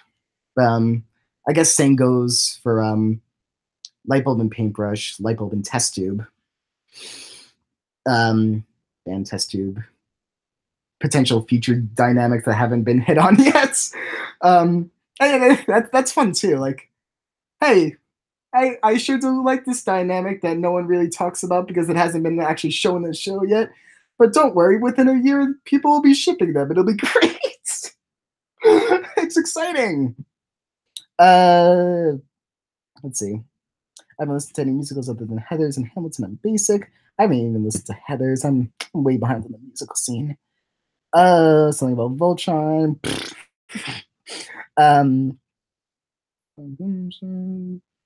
Hey, Brian. Oh, that's a Brian question. He's ruining my life still. I love Paintbrush a lot, but I have a lot of non-binary pals, and I love seeing them being representation. Yeah, representation is so important. I mean, that's what we're all here for, right? When you consume media, you want to be able to connect with the characters. Otherwise, like, what's the point? I mean, I know plenty of people want to consume media for purposes of escaping reality, but I don't know. I like to see media as an extension of reality. I think that makes it way more interesting. Hitting on themes that could resonate and having characters that feel authentic. I think that's the core to great media. Water. Looks like a character and everything, like parties. Agreed. And there's that meme. Sketch that Paper should have the gaming channel. Okay. Paper with a gaming channel. I mean, if you listen to Jay Plays from a long while back, that Sam never let me finish. I love calling him out. The Jay Plays are basically Paper playing video games, right? It's Justin getting all giggly and excited and getting into a slightly higher register and getting super into gaming. So check those annoying videos out. I don't like them, looking back. But they're fun. I'm bad at games, so unless it's like Smash Brothers or Halo or Smash Brothers. What is with that question? Everyone. Oh, Brian doesn't know what the jock of all people is. Whatever. What a shame. It's a shame. Good. Someone writes, spoiler alert, might Suitcase have some character development in episode 13, which should become more snarky and have a little rant of sorts about baseball at one point from Diamond Jubilee, which is a cool name. Well, obviously I can't get into spoilers. You know that, I know that. But I would like to dig more into Suitcase. I could say that much. I think in a general sense, if your character doesn't get too much screen time in an episode, not 100% of the time, but generally, that means that they're probably in for something good in the following episode. Can't say to what extent, but I don't like keeping any particular character in the background for too long. I know Knife and Test Tube people were specifically talking about in like the 9 to 11 range of not getting much time. We're trying to push through that. And I know the consent. I mean, very, very, very intentionally, we were pushing away Suitcase and baseball in episode 12 because we were saying, yeah, they just had a ton to do in episode 11. Let's give them a break. Let them simmer. Let's see what life is just like for them without a new development as a result of the previous episode's events. And we get a decent feel for just what they are in a casual manner. And Fan's the other one that we didn't really hit on too much in episode 12, and that's just next question. we never episode 12. We wanted very focused on a very particular set of characters, and Fen didn't fit into that in a way that was worth giving him a lot of time. But yeah, Fan is Fan, and I love him. I love all of them. I'd be lying if I were to say I didn't love all of them. Questions. Trophan's it's an interesting ship. Because you could envision a really interesting story coming out of that dynamic. But obviously, it's hard to say for certain how they would act around one another since they've had such a limited communication. I mean, that's what ships are for, to experiment and to perceive your own romantic interests through other characters, even if they don't normally go together. You could see yourself maybe as one character and see your type, or what do you think that character's type would be with another character. And it's exciting. Romance, I think, is very exciting. I doesn't have a very particular focus in romance, which, I mean, that was just a very conscious decision on everyone's part. We have a lot of stories to tell, and at least we don't feel like romance exactly fits into it per se.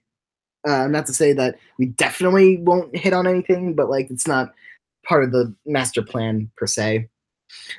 Although if I were to like continue working at like my own projects, like yeah, I love romance, so you can imagine that from me personally.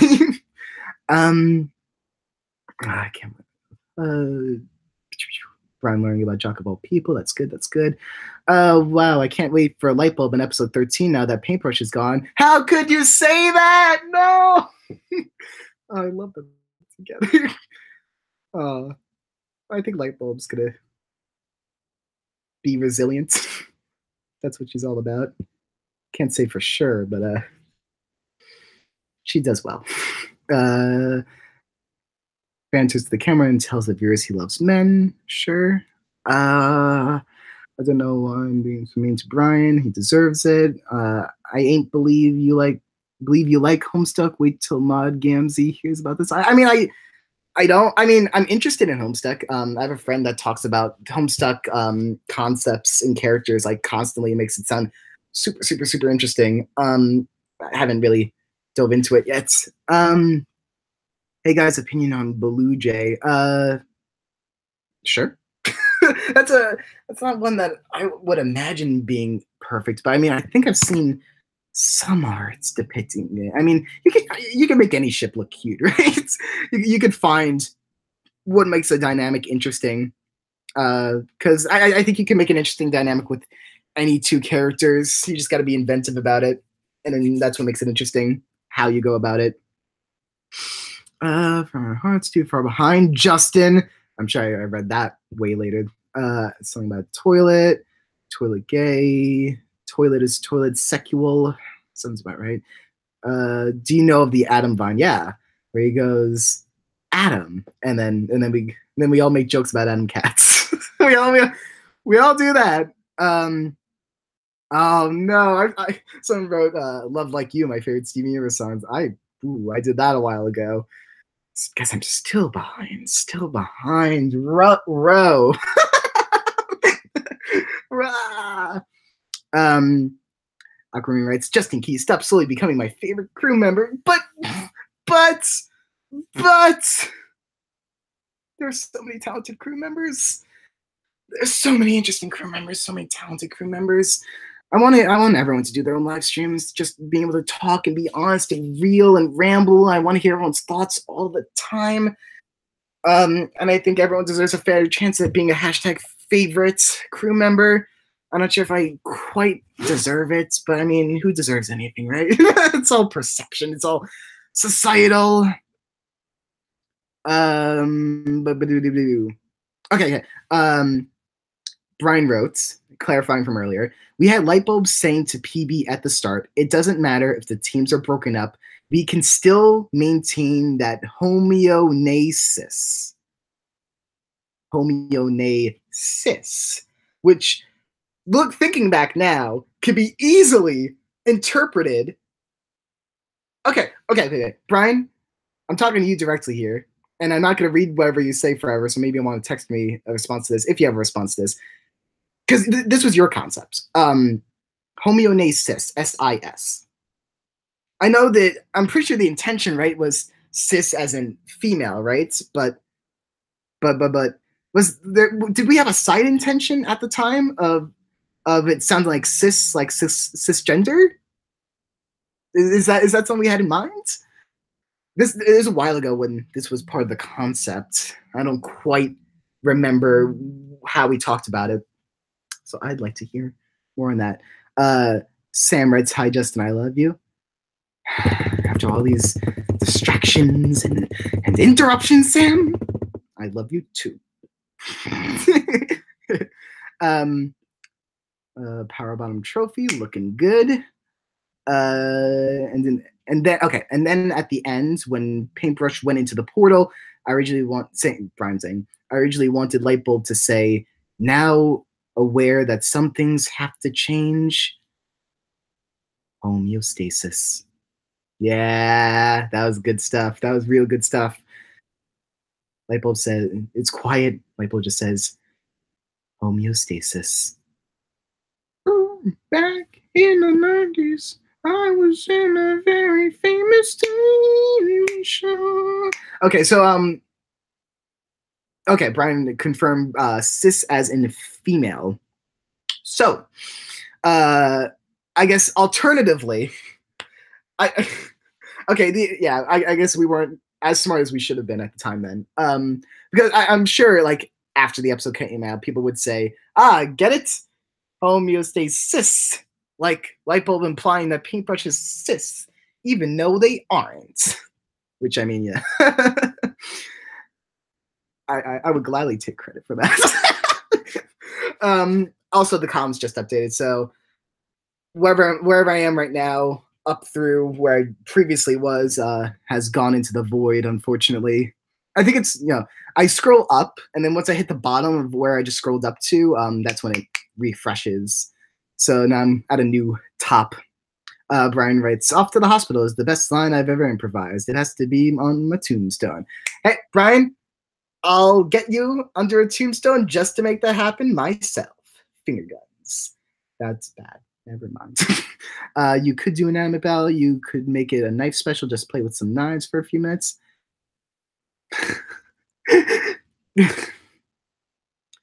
How'd that go?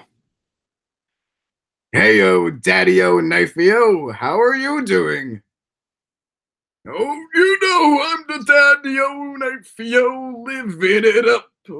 Let's fight it out. But what if mommy-o, knifey-o finds out? She can never know." Fight. Yes. And that's the story of Knife. Amga. Oh snap! I still can't believe we exposed Brian to the. Yeah. You guys did it. You guys ruined him. The jock of all people. Prize is 1 million knives. Sounds about right. Justin finally catching on. Well, I'm way behind now. It's good that Lightbulb is wisening up over time, yet still being wacky at times. Well, Lightbulb truly offers some helpful advice that's actually helpful. I mean, maybe she wasn't giving advice last episode, but I think she has it in her. I cannot confirm nor deny per se, but I definitely would say that she has it in her to be able to do so. And she has her very own way of thinking through things. I mean, episode 12 was supposed to very much be a piece on figuring out the Lightbulb mindset and getting a strong feel for how she works out issues and how she feels on things and how she communicates with others. But I mean, everything with letter C, that it's very Lightbulb, but Paintbrush gets it and is able to connect to it, and it's meaningful in a way that no one's been able to be meaningful to Paintbrush in the past, and I'm always excited by that. Nobody in the stream, jock of all people. Still the jock of all people, guys. Come on, new conversation. It's exciting, but oh, and I've got a Steven Universe tuxedo bobblehead and 2 Rick and Morty pins once. I still have them. That is super cool. Show merch is fun. I'm one of those jerks that gets a lot of pop figures, and you know a lot of people are like, oh, but they're ugly. But I'm like, I don't know. I love having a collection of all my favorite characters that are all stylistically connected. It's like just all one world, my world of all my favorites. Although they're all at home and I miss them. All I have here is Lion and my Steven Shield and this really cute cactus I named Harvey that I got for my birthday. Heart you, friend. What do I have to my name?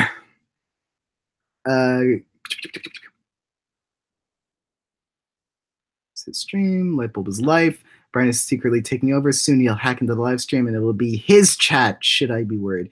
No, you shouldn't be worried. If Brian's in charge of something, it's in good hands. He's a responsible guy, even though he's a big jerk for trying to steal my life away. Brian turns to the camera and says, I can't... Stop it! I get it! It's with the doc! Okay, I'm going to block Sam. Speaking of Baxter, can I interest you on the Grand Church of Baxter? I've heard of that. Sounds exciting. Yeah, one of my favorite lines in episode 12, among many, but one of the ones I tend to point to as one of my favorites is Lightbulb saying about Baxter, I like to think he either created the universe or he owned it. I don't think I necessarily had to fight to keep that line in, but there's at least a little discussion on taking that one out. No, that's an important line. I love that. Anything with Baxter's beautiful. And immediately right before that, not how the line was written, but Shell's performance of, "Hey guys, I love your crab," is beautiful, and I can't do it justice, obviously, but you should watch the episode again. Oh yeah.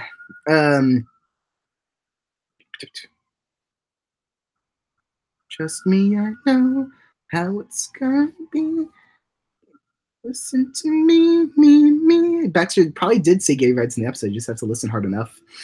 And I probably said it in the episode too. You just have to listen hard enough. Sam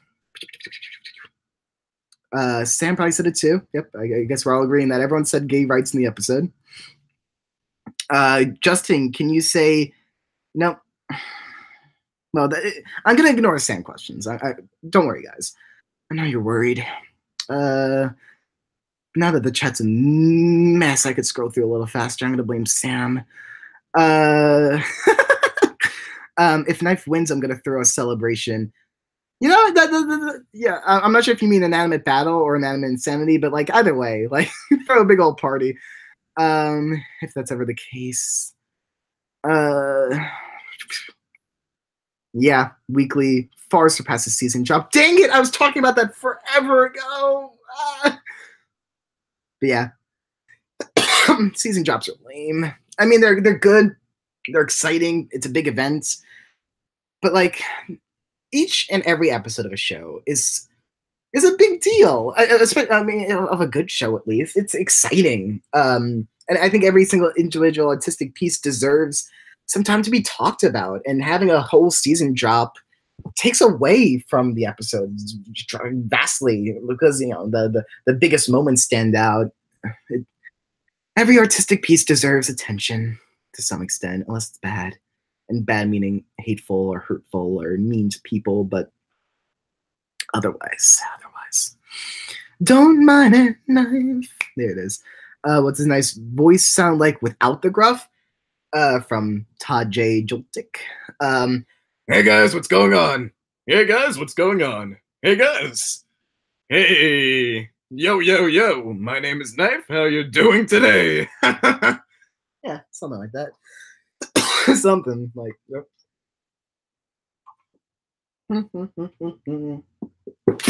Back to questions. Yeah. I know you're knifing yet, that knife in your knifing kind of knife. Go to knife, you'll be knife.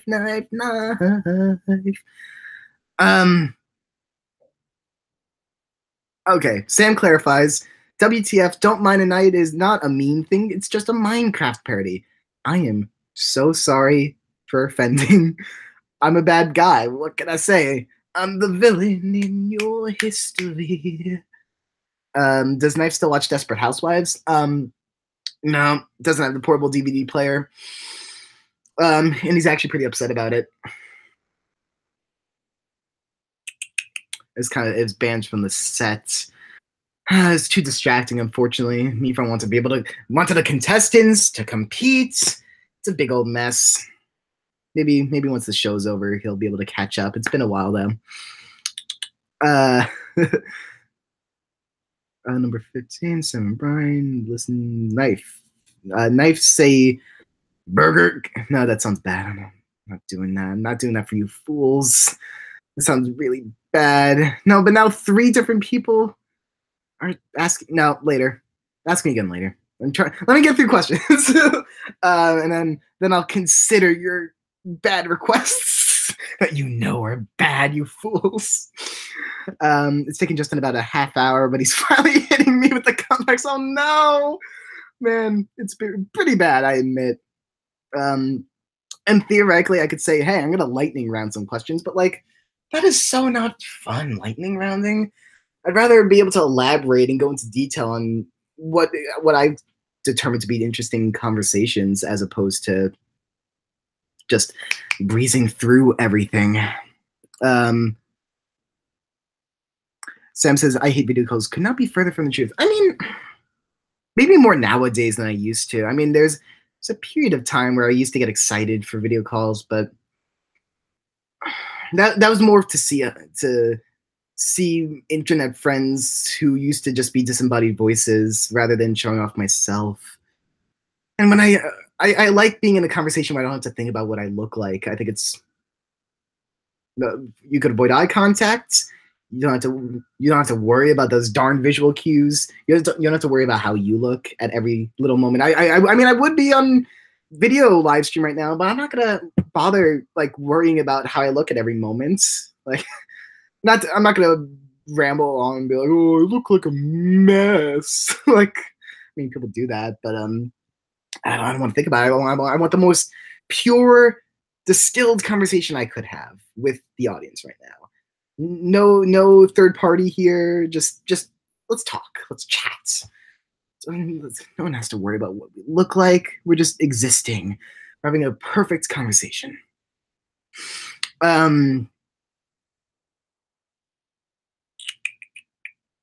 Hearing about video calls reminds me of no man. That's true, Sam. That's true. Yeah, no, that I don't like that anymore. My body thumbs down. The clicking noise is bad sensory. Am I making a clicking noise? Is that? Oh, I think it's the kind of thing that I. My apologies. I'll try to refrain from making that noise today. Oh. No. Sorry. This is a separate thing. This is Elemented saying today a bunch of kids were doing the clicking thing in class, and I had sensory met. Oh, I'm so sorry. If people are bothering you to that extent, that's not cool. I mean, censorship is trashy, but at the same time, if you're doing something that's not important and not fulfilling, and it's messing with someone and making them feel bad, and you're doing it anyway, screw you. See, that's the noise that I thought you were referring to as the clicking noise. I was like, that's not really clicking, but that's annoying. I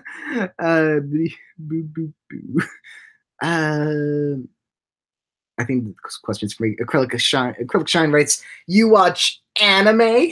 I've seen a few anime. I would like to get more into anime viewing, but at the moment I only have a pretty small collection of anime. Well, I've seen Cowboy Bebop that I love, which I love. The first time I ever saw to completion outside of like Pokemon and Yu-Gi-Oh, the kids focused ones, which I mean are good in their own right, of course. Just that's where they're targeted towards. The first anime I watched was Sword Art Online, and the first 3 episodes were kind of working for me, but then the whole rest of the series, I wouldn't want to watch that again. My Hero Academia, I'm caught up on. That show I love. Dragon Maid, Miss Kobayashi's Dragon Maid, I think is a blast. Really enjoyed that show. Death Note. Death Note's a good show. Not my favorite, but it's good. It's definitely good. Started on Attack on Titan. Wasn't really getting into it. There has to be at least one more. Did I mention Cowboy Bebop? Frick. I think Cowboy Bebop was the first one I mentioned. Love that one. If I'm forgetting any, I'll mention it. But yeah, pretty split in between subs and dubs. I don't really feel strongly one way or another. I mean, you're either I started Gurren Lagann. That was a really good show from what I've seen so far. But I was watching with a friend that I don't talk to too consistently. I'm kind of locked in there, so I haven't finished the show as much as I'd love to. Subs and dubs are. I'm kind of in the middle on it, and I understand both flip sides of the conversation. Because it is good seeing just the artist intent and getting a feel for what the director envisioned through the voices. But I mean, with dubs, you actually get to more easily connect with the characters because you actually know like emphasis on words and like little things that go a long way, even if the casting isn't as ideal. Even though there are so many talented dub artists, dub voice artists. So I could go either way on the two of those. And I have not seen Fairy Tail, but I hear a lot about it. Justin, I'm back, and I want to tell you, I want you to know that you're the best guy ever. Are you too, Brushy? Rude, Paper is gay, Paper is twink, twunk. Justin Chapman, triple gay. No, he's a twunk. No, guys, come on, guys. They're objects. That's a bad thing to say. I hate when people are like, can't connect to this character, even outside of object shows. Can't connect to this character who's not human. It's like they have all the human emotions, and that's all you need to connect with something. I don't get it. But that's a me thing. Yeah, I guess it's fun to interpret what a character would be if they had a humanized form. It's so hard to come to a consensus on it. I guess you don't need to come to a consensus on it. It's just your own personal interpretation. Sam writes that he's the best person I've ever met. Next question.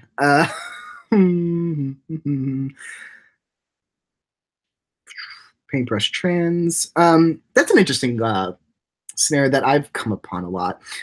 Because if we're saying that Paintbrush is non-binary, which is more canon than any other gender initial headcanon,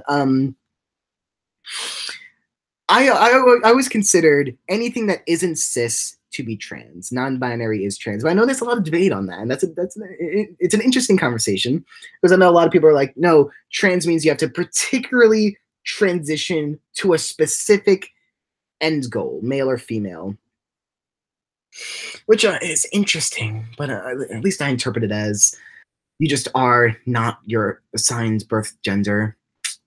But whatever. It's all words, right? We as a society, we're coming up on these new gender ideas, and we're not going to have a full consensus for a very long time, especially because it's all theoretical. Since gender doesn't have inherent meaning, it's just all things that were built into, and it's hard to get out of the boxes that have been engraved into our minds. But to say one specific thing about gender is 100% concrete and accurate, I don't think anyone could say that at this point. And even when society does come to a consensus on things, like even then, we're going to be in the rough water of it still doesn't mean anything. Nothing means anything. That's it. It's a good conversation.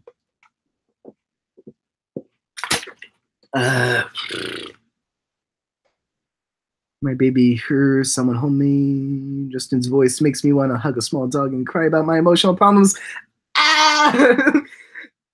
I'm allergic to dogs, so I can't usually hug them, but the rest I can relate to when people are cute. Not to say I am, but thank you.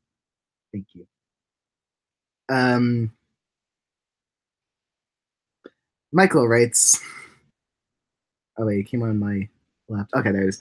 I have to go within the next 10-ish minutes. Are you excited for the final space or for the final space premiere tonight in a few hours?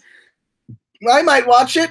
actually, right as he texted that, I came upon that question that he posed in the live stream chat. So good timing on that. Final Space, I only saw the trailer for once a few months ago, so I'm not really in the. I need to remind myself a bunch of details for it, but it definitely looks interesting.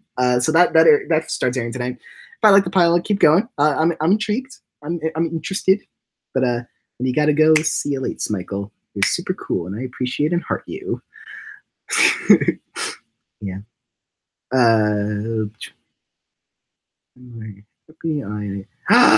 Yeah, Waterproof Cat writes, Infinity theme is of pure top quality. I assume you mean the Salt and Pepper intro song that they sing themselves. And that was so much fun for voice acting because I was with Alexa and she definitely had a lot of fun doing the voice acting for Salt and Pepper. I would like to bring her back, but we just have to find purpose for Salt and Pepper or whatever role she may take on. But I think that's the last thing. The last two things we did for Salt and Pepper voice acting wise was the episode the Infinity intro and the elimination time jingle, but particularly for the elimination time, not elimination, the episode, the Infinity episode intro. I had Lexi listen to the theme song a ton, and then she had her like recite it in a ton of different ways. Where one time she'll go through, and so forth. Sometimes she'll go through with salt, salt, salt, salt, salt, salt, salt, salt, salt, salt, salt, salt, salt, salt, salt, salt.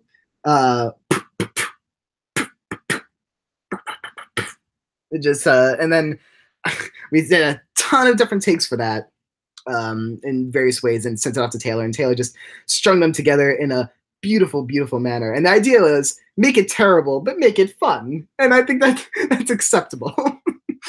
Though we also said the Infinity theme, and another thing that first came to my head is the music that Logan and Kaya composed for Salt and Pepper. Well, really, I love all the music that they composed so dearly for Inanimate Insanity Infinity.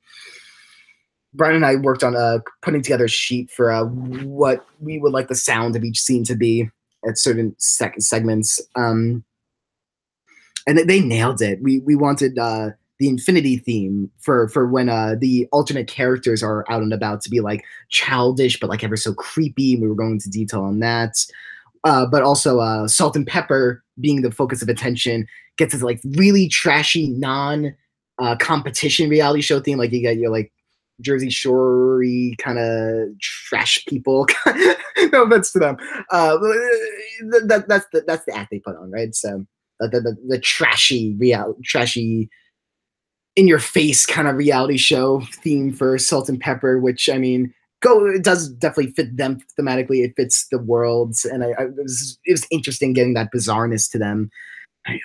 I don't know at this time if we're doing a soundtrack particular to this newest episode.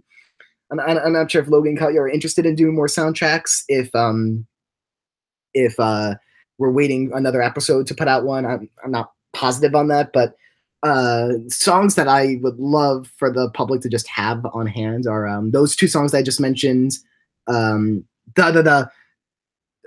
the last scene in Test Tube's lab. I love because we asked them to merge together the Test Tube lab song, background song for instrumental, right? That's the term, from earlier in the episode, but merge it with like Taco's theme and the Taco Tango. And I adore how those two themes collide, and you have like this techno kind of taco theme, and I love it. I could listen to that all the time. There's a ton of songs that I love, and then we asked them to kind of give Lipo and Paper's own like sort of personal themes and jingles that play throughout the episode. Those are a lot of fun as well. Oh, they're so talented. Let's see. Moving on. binary. I keep trying to like reply to Justin because I'm used to hearing his voice in Skype calls, and this is really weird. I actually, Michael texted me the same thing earlier. I've been through the exact same thing several times where you're talking to someone, or sorry, you're listening to a live stream and it's a friend, and you're just so used to being able to work off of their voice, but they're just there. And Michael, bless his heart, reminded me to tell everyone in the chat that he loves them and that they're super ultra valid, which they are. That was a little while ago.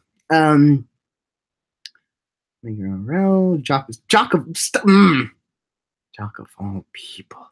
I'm also reaching the end of this current batch of comments. I might miss a few coming up. I'm just being quiet. And that's what we're all here for. Don't you think Pink Diamond, by the way, is adorable from Acrylic Shine? Yeah. Yeah, that reveal is super cool. I love that scene dearly. And you know, more rose quartz Pink Diamond fuel for my heart. I could ramble about that plenty. Hey, Justin, say Blue Jay real. Whoops, said it. Justin, say Trofan real. Whoops, said it.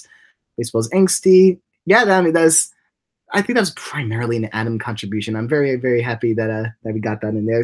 I mean, we definitely wanted to present some resentment, kind of conflict with Baseball and Suitcase in the episode, but Adam definitely gave a lot of identity to that, which is exciting. And I love you too, Michael Dane.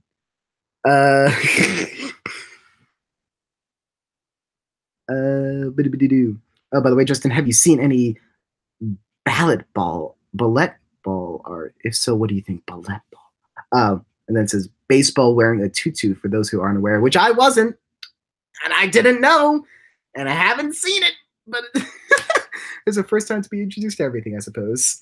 I really hope the next episode is a knife episode. OMG, that would be cool. I like Knife. Next question. Knife is the best character, and if you disagree, then ding dong, your opinion is wrong. Aqua, good taste. Although there's a lot of best characters in the show. I can imagine baseball walking to Hotel OJ and busting 20 pilots out of Nichols' window. Thanks, Acrylic. That's good stuff. Yes, yeah, meme and shenan that. Okay, we lost a bunch of comments. Let's scroll back up. Oh, no, I didn't lose everything this time. Cool. I'm actually catching up this time. Maybe it's because people are leaving because I'm just rambling on and on. Makes sense. It's been almost, we hit 2 hours. Woo! Okay, so we'll probably be wrapping up soon. If that's okay with you guys, because I know around 7 I already have plans, but I mean, if I need to push it off just a little while longer, that is an option. Although I should text a friend and let them know about a movie marathon coming up. Whoopsie whoops. But I'll multitask because you guys come first, because you're actually paying attention to me, and I feel honored. Hey, Justin, when is Fan going to look directly into the camera and say, Mod Gamzee of II Critical is a twink? Well,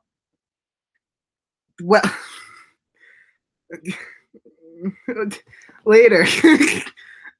Ask Brian. I'm sure he'll have a live stream soon, or not. He can do whatever he wants.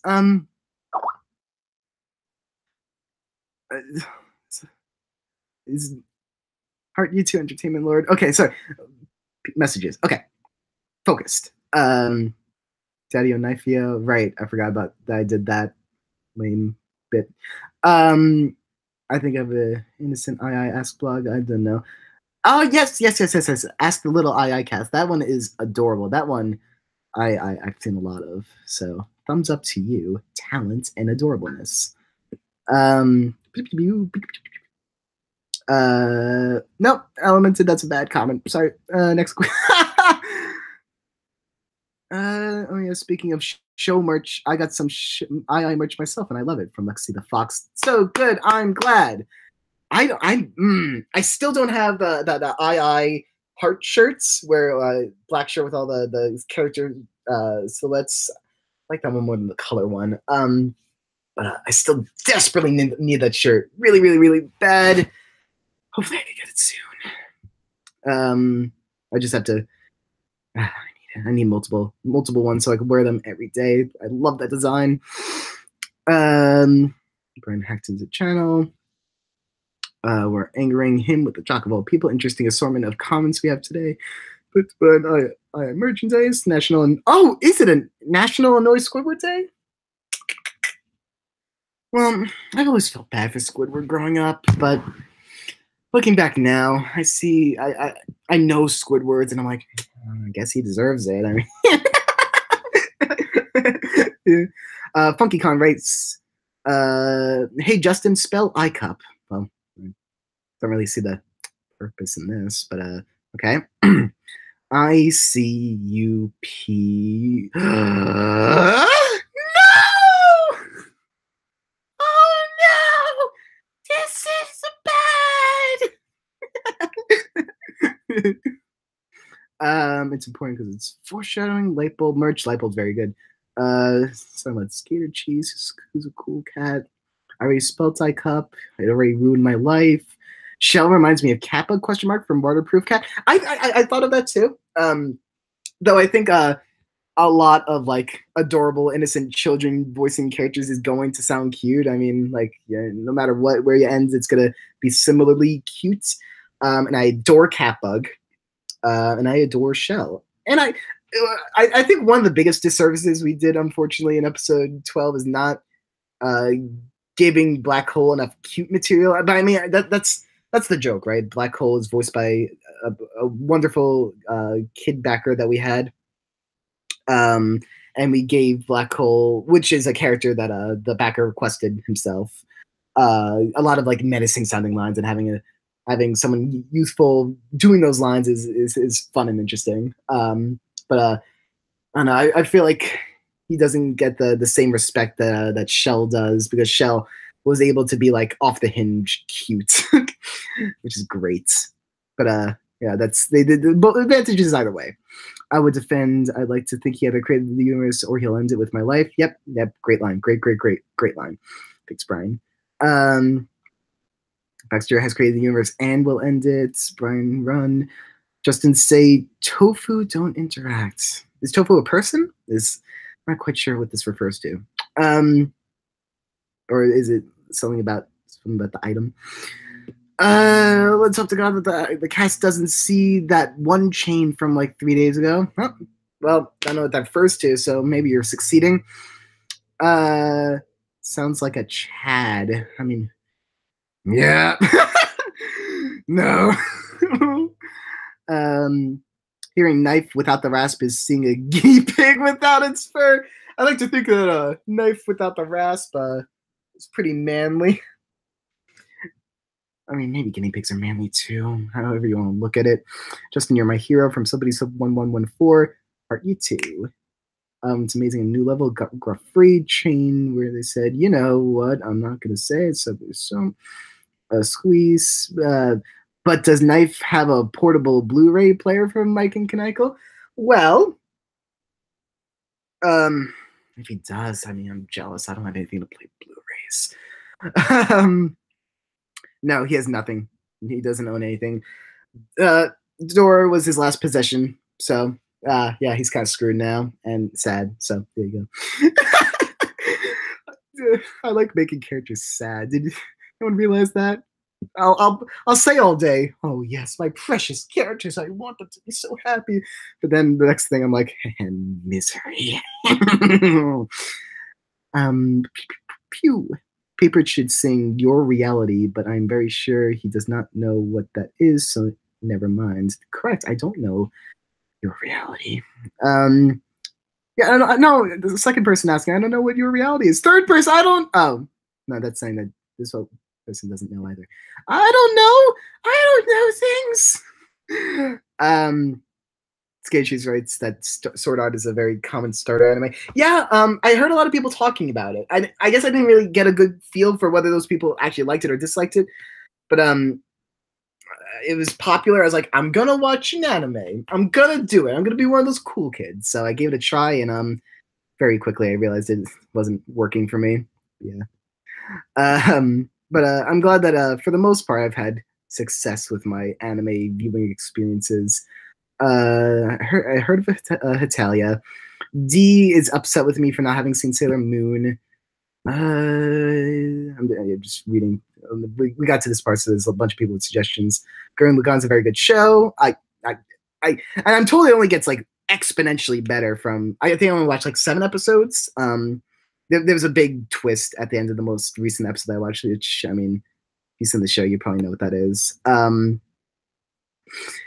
I really want to watch more. And actually, the person I was watching with messaged me for the first time in a while. I mean, not to say that he has any responsibility to message me, but you know, he knows I had the video up and messaged me like not long ago. So if I could watch more soon, that'd be good. That'd be very good.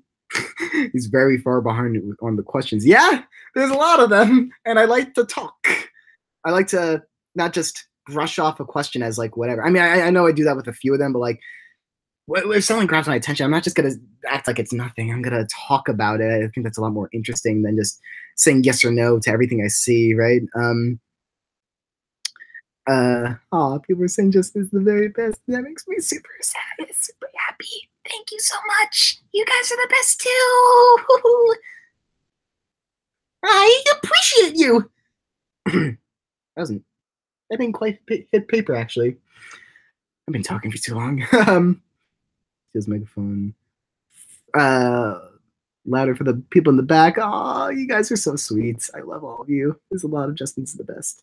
Was Paintbrush biologically non-binary? Don't take this as first level canon, but at least the way I see it, I don't see any character as having biological identity.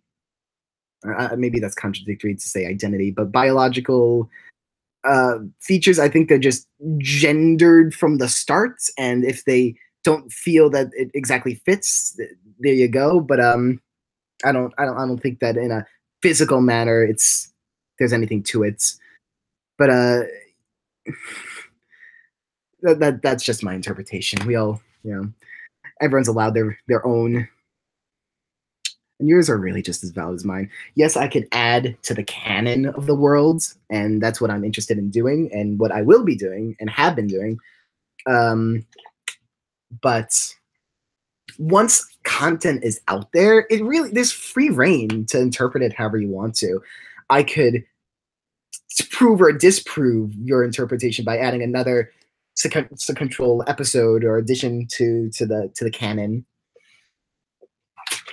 But really, content is yours. Feel free to do what you want with it. I'm still saying that Justin's nice, and I love you guys. You guys are so good. Want to know? I wish I could save all these comments. I don't know if there's a way to do that. It'd be nice to be able to look back at these one day, but I don't think that's quite an option. It's a lot. I mean, I'm not finding many questions right now, but so much positivity. So good. Beep, beep. If I could sing and didn't have much Scottish accent, I'd do a cover of Afterlife in the Limelight. I mean, firstly, you can sing. This is to Waterproof Cat. Firstly, you can sing. Whether other people want to determine how good it is, I mean, that's up to them. But you could sing. Believe me. Secondly, singing with a quote-unquote weird accent is super cool and interesting and different. Different is good. Different, if everything was the same, everything would be boring. And Brian writes, we had so much fun making the music note sheet, and Logan and Katya did an amazing job with it. Wow. Yes, they did. It is impressive how they're able to take our pretty thorough notes and make complete use of them, and then still do even better than what we asked of them. Like, just far beyond, blow us away. I don't know what we did to deserve them. They're so talented and perfect. Hiccup.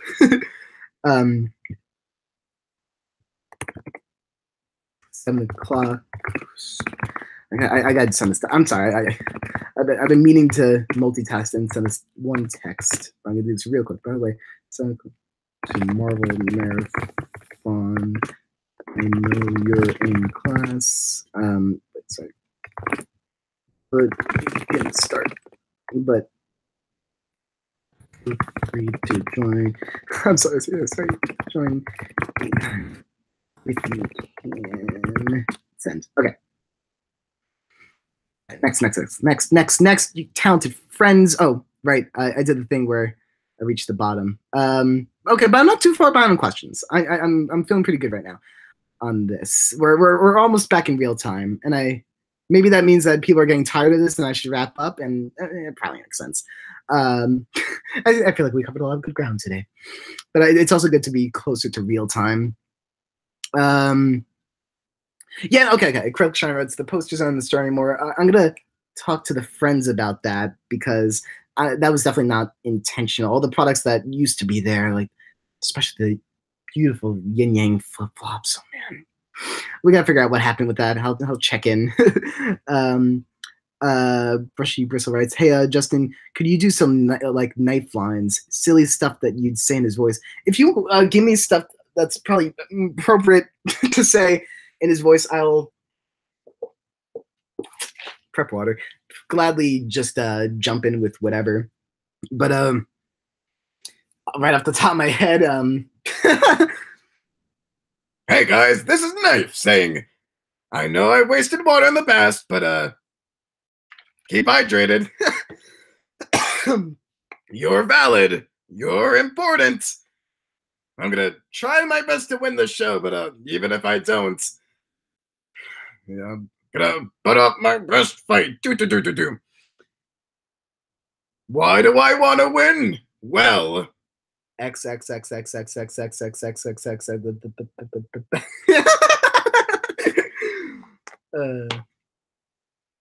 Your alliance is kind of a bunch of bullies, huh? You guys are kind of jerks.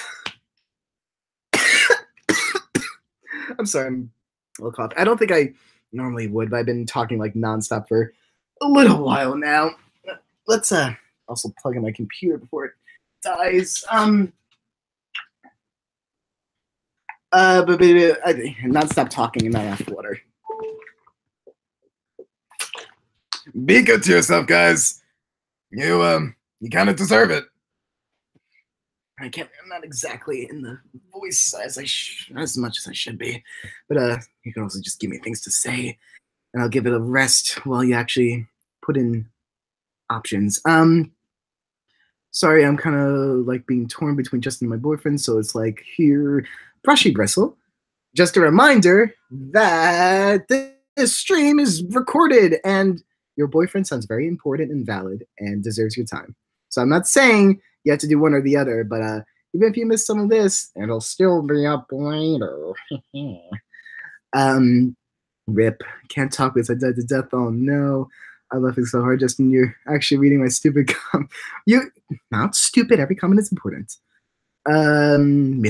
Millions have fallen into my dark abyss. Except with a cuter voice. Oh, a whopping 5% is more than I've ever gotten. Oh, he's so talented. I'm so happy with the three backer voices: Black Hole, Shell, and Kumquat. All fantastic. All bring something special to the table. Obviously, I mean, two of them are like special in that they're adorable, and then Kumquat has this like pizzazz and rhythm to his voice. It's infectious. It's really good.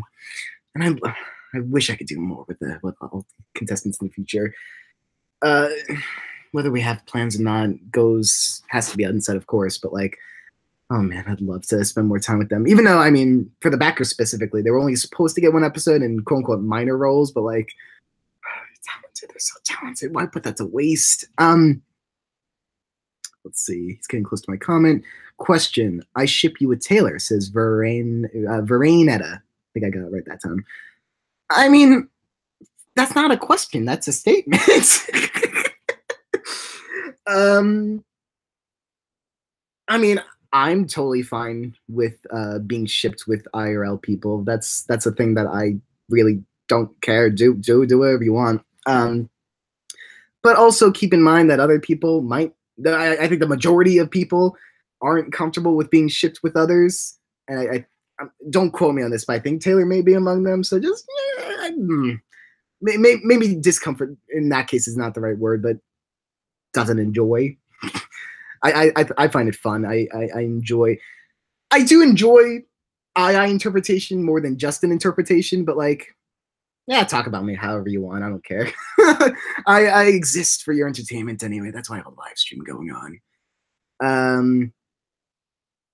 Oh yeah, and the cook also right. That's not a question. Yeah, I mean, but you tried. That's what matters. Elemented writes, "Hey, it got buried, but what do you think of autistic knife headcanon? I'm autistic, and I relate to him a lot with the sarcasm stuff. Yeah, definitely. That's a great headcanon.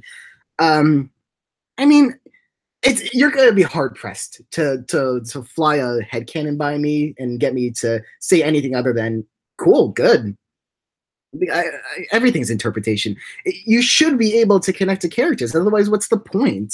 And if anyone says, no, your headcanon is wrong, that's, I don't know, that's kind of lame.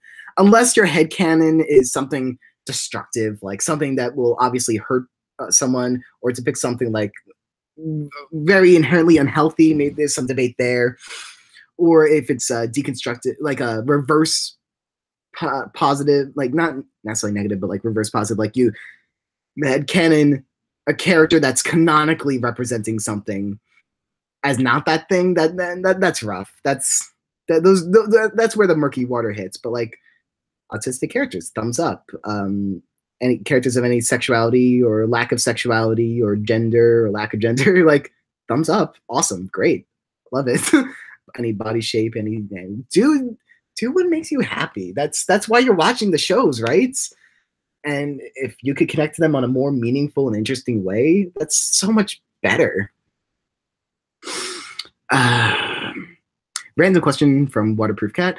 Whatever happened to Inanimate Insanity, the MS Painey Taylor show? That's a Taylor question. I would love to see another one. Taylor's probably, I assume he's still interested. Don't quote me on that, but I assume he's still interested. And he's probably saving it for a special occasion. That's what I would imagine. You sound okay. Aquamarine writes, you sound like a watered down X when you said I don't know things. When did I say I don't know things? Hi, Max. I need to watch more BFB. My friend who's coming back for 7 in a few minutes just said that he might be a little late, so we might keep the live stream going just a little bit longer. Right back up. That's okay. I'll keep busy. And then to the audience of the live stream, I'll go wink, wink.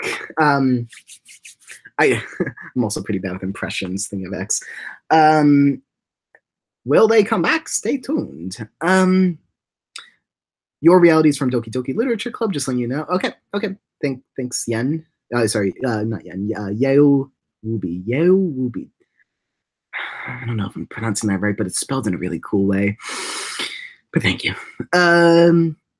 Question: what planet is the sun? I don't think it's a planet, friends, but do what you will. Heart you too, Lexi. Paperback. This live stream has allowed me to accept the fact that I'm socially awkward. Oh, Aqua. Well, no. I mean, yes, it's very important to recognize that. It's also important to take steps in order to put yourself into situations where you can kind of improve yourself, but also shouldn't feel bad for who you are. Just inherently, you're important. You're good. You get a thumbs up from me and a smile. Brushy writes, Justin, what do you think of the Inanimate Insanity Mino? We recently hit 500 members, and I recognize a few here. I think I joined it a while back, but I haven't yet. Do I go through the Amino app or the cartoon Amino app? Either way, I spent a little bit of time there. No, stop. Shush. Sorry. I don't know if you heard that. That's my computer phone tone. Can't call heart you. I mean, no, right? Really good community. Really, really, really, really good. But I haven't spent too much time there. I'd like to spend more time. There's so many II communities now that I love. Not you. I love it. I love every community. If I could drown myself in it, I would. That would damage the thing that people are interested in seeing in the first place. My friend just promised to be back by 7:30, so we got a little tiny bit more time. Heck, question jump. Gotta scroll back up again. Oh, golly, I missed a lot more than last time. There it is. Okay, back to catching up. I'm surprised my comments are getting read. Well, you're super cool. Wish you could hug me, but you can't. Well, you get an internet hug? Question mark. Comfort is good. Justin, we never get tired of you. Oh, heart. You guys. Justin, have you seen Ponyo from Somebody Soap One Moment 4? I think I gave one too many ones there. But I have not seen Ponyo. I haven't really seen much of that. Miyazaki, right? I'm pretty sure Miyazaki. I haven't seen much content there. I'd like to. I mean, there's DigiBro who gets a hard rep, but I at least love immensely with all my heart and could listen to him talk all day long. I know it's one of his favorite movies, so I feel almost obligated to watch, and I'll do that eventually. I could listen to you talk forever. Ah, yes, we love you, Justin. Praise our Lord and Savior Baxter. Justin, do you believe in Baxterism? Of course. Question, don't end off. Don't end off. I think you mean in the live stream, correct? So many good questions. Okay, I'm trying to scroll through here. There's a lot of valid people here. Justin, can you say, "Gosh, I sure do love my boyfriend Pickle" in a knife voice? No. No.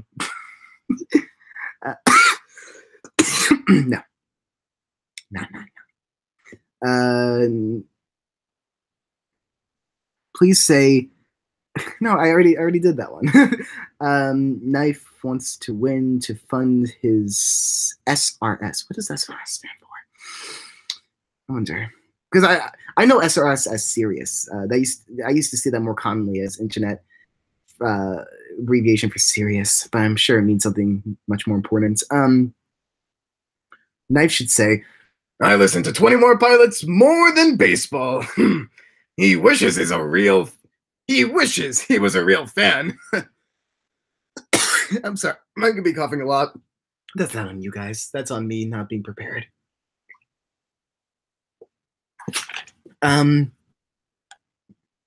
Paper is pure and knife is adorable. Sounds about right. Knife wins to fund his transition. Is that what SOS is? Sure. That's cool. Brushy. Yeah, I know it's recorded. I'm having a bit of a moment right now. Oh, okay. Heart you. I'm here for you. You deserve the best. Yo. Knife is not adorable. Knife is hot. Big difference. That is something I wrote once. Sort. Did I say was it a question of adorability or cute? Something like that. But I would say so. I would say there's a difference between hot and adorable. Yeah, I think knife probably fits the hot realm more than the adorable realm. But maybe a little bit of both as well. Question: is this question important? Yes. I love his black hole voice. The actual black hole voice, or the weak interpretation. Weak impression I had earlier. Sure. Either way, thank you for him or for me. You sound like Waluigi for a second, or new from acrylic. Waluigi, I'm gonna win. Could be better. I think I'm a little better with like Mario kind of.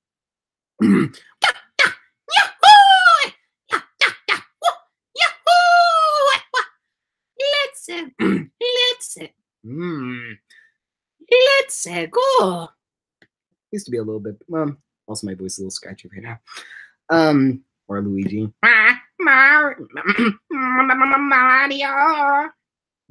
I used to be okay. I used to be big into the Smash Brothers Machinima community, in which, it was very very good if you, as a voice actor, were able to voice act as many Smash Brothers characters as possible. So I had that upbringing on the internet. That's where I was initially indoctrinated into internet life. So I at least have my bad Smash character impressions down. Knife is adorable and hot. Excuse. Okay, we'll settle on that. Whatever happened to that piano knife through a paper? It's in the water. It's still there. No one fished it out. It's also an evil paper, but evil paper, still there. Paper. Okay. Ooh, acrylic shine. This is a very, very good prompt. Let's do it. Millions have fallen into my dark abyss. Roar! How did I sound, OJ? Am I scary yet? I like that. That's good. I'm happy with that.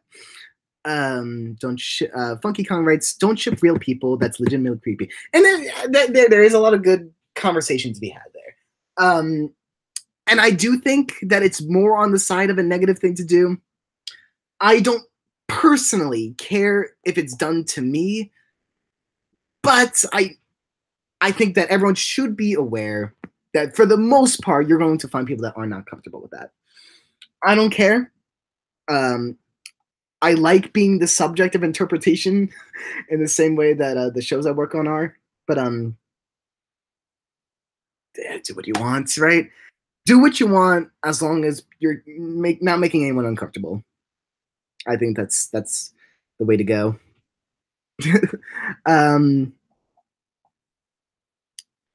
Yeah, and more conversation. Please don't ship real people. This will be like how the Eddsworld crew was harassed all over again. Yeah, and if the other people in the II crew aren't comfortable with that, I don't want to be pushing for it to be an okay thing. So, you try to avoid it, I'd say. Yeah. Headcanon, trophy game trans. That's good. Follow-up question. How much did you laugh at me? Did I laugh at you? I hope not. I hope I didn't. But if I laughed following anything I answered, it's probably with you, not at you. I don't see myself laughing at people. Trophy gay and trans, pass it on. I'm autistic too. Thumbs up to you guys. Super cool. Acrylic Shine writes, hey, Justin, believe it or not, I'm really not that confident in my voice acting as Maggie on Camp of Calamity. She's my first character I've ever voiced. Got any advice for a noob like me? Well, if it comes down to confidence, I don't think okay, well, I'll start off with my experience and then move into the advice segment. I don't think I've ever had any confidence issues when it comes to voice acting. I think I had a naivety in terms of voice acting in which I wasn't good, but didn't really care. And I think I was fortunate to have that mindset, and not everyone gets that mindset. Nowadays, I'm a lot more wary of it, and if I feel like I'm doing a bad job, I'll just stop in the middle of an audition and just be like, no, this isn't working. This isn't working. Let's put myself to more productive things. But I'm still practicing in the meantime, so it's not like I'm missing out on the experience of growing as a voice actor. But if you're just starting as a voice actor, you're not, I mean, it's like any other skill, right? Anyone could voice act. You just need time. So you're never going to be at your best as you start. You gotta just go for it. The key is to have fun. If you're not having fun with it, what's the point? You gotta have fun with what you're doing. You deserve it. And you know what? Voice acting is a very special thing when you're working on an online project because it actually gets done. It gets out there. And you get to be a part of this larger product. And it's so fulfilling that it helps to be able to get into a mindset of, I'm going to appreciate myself for this. I'm going to do this for me. And whether I'm confident or not, that's not going to make a huge difference because I'm still going to try my best. And you will try your best. And you will do great. And I'm going to be impressed, and everyone around you is going to be impressed. Whether or not you see it now, you got this. Hey, Justin, say... Okay, now I suppose not with a character voice. Balloon and Suitcase's friendship is gay slash... I messed it up. I gotta start again. Let's do it. Balloon and Suitcase's friendship is gay slash lesbian solidarity. Okay. Croaky was a character. I'd love to try voice acting. Everyone should try voice acting. It's really fun, even if you don't stick with it. It's at least worth giving an initial shot. Okay, paper voice. I'm X. All right, OJ. How good of an impression was that? A request by you, Ruby. You should. Oh, okay. Sorry. You try to spell my name. It's names after a foreign movie I like. Gotcha. Okay, so I'm not potentially mispronouncing your name, which makes me feel better. Let's see. Oh, yeah, I'm pronounced. Guys, oh my god, Justin's in the amiibo. Yeah, I think I have. I think I signed up for it a long time ago with Brian, but I have not been frequent in it, and that of course is on me. Because I know a lot of talented people are in there. But okay, gotta scroll back up again. Oh, I felt a little behind. Let's see. Where were we? Making yours. Meepad fan. Bad memory. Thank you so much, Justin. You my life. You don't owe me anything, but also I appreciate you, Funky Kong. Yeah. Ooh. Also from Brishy. Brishy. Guys, I'm about to cry. Jesus Christ, Justin, I love you so much. Like, damn it, stop being such a nice and pure being to me. Well, okay, well, everyone deserves respect. Everyone deserves to be called cool. I mean, that's just a fact. And I mean, you're here to listen to me talk, and like, what? I'm the cool one here. No, you're the cool one here for taking the time. I've been talking for like 2.5 hours now. I am going to wrap up soon. This time I'm not just posing out. I am gonna wrap up soon enough. Especially because once this video becomes too long, no one's gonna want to be able to watch it in any sense. And I get that. But you know, you guys care, and I care, and we complete a full caring community. It's wonderful. Justin is the most pure member of the II crew. Oh, well, no, there's so many pure people, but thank you. I appreciate you. Justin is the best, and nobody could say different. Thank you.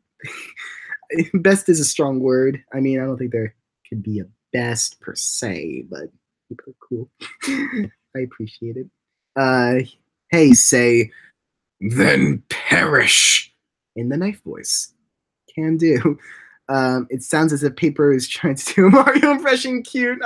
Well, yeah. Well, like my new name, Justin. It's Justin is the best. Thank you. Heart you for Rainetta. Yeah, I could do this for $20. I could do this. Except don't actually pay me. Here we go. You're a twink, and I'm a twunk. Big difference. Happy? Cool. I deserve that. I deserve this. We did them perish, but I'm dying with Paper saying black holes lines. Yeah, Paper's cute. I like Paper. I wish we could do more stuff with Paper. We'll get my shield, protect forever, just protecting force. Adam X Flower, Adam X Adam. We love you, Justin. No, you laughed at me because of the soda machine theory in the II Discord. Soda machine theory. Okay, so II episode 12. There's the soda machine. There's a bunch of weird codes on it, which a lot of people thought was like a mystery thing to decode, but really, whoever designed the machine, who it was, I feel bad about. It's either Lauren Taylor, probably Lauren, or someone. Someone call me out if I got that wrong. Put a bunch of birthdays of the cast and crew as codes on the machine, so people are on a wild goose chase there, so to speak. But I wouldn't laugh at you. You're important. Hashtag we love you, Justin. Hashtag we all love Justin. Thanks, guys. Trophy gay and trans, God bless. Did Justin get quiet for anyone else? Hope not. Let me know if that's the case. I was thinking of doing an entire video where I do lines of II characters, but they're gender bent. I really want to do this. Gender bending is a point of contention now, right? I've seen a lot of stuff on like Tumblr about like people feeling weird about having gender bent characters in a general sense, like a transphobia kind of thing, because it says that characters of a certain gender have to look a certain way. So I mean that's another interesting conversation. But at the same time, and I've seen it done in fun and interesting ways, so I'd say do whatever your creativity lends you to do, because it sounds fun.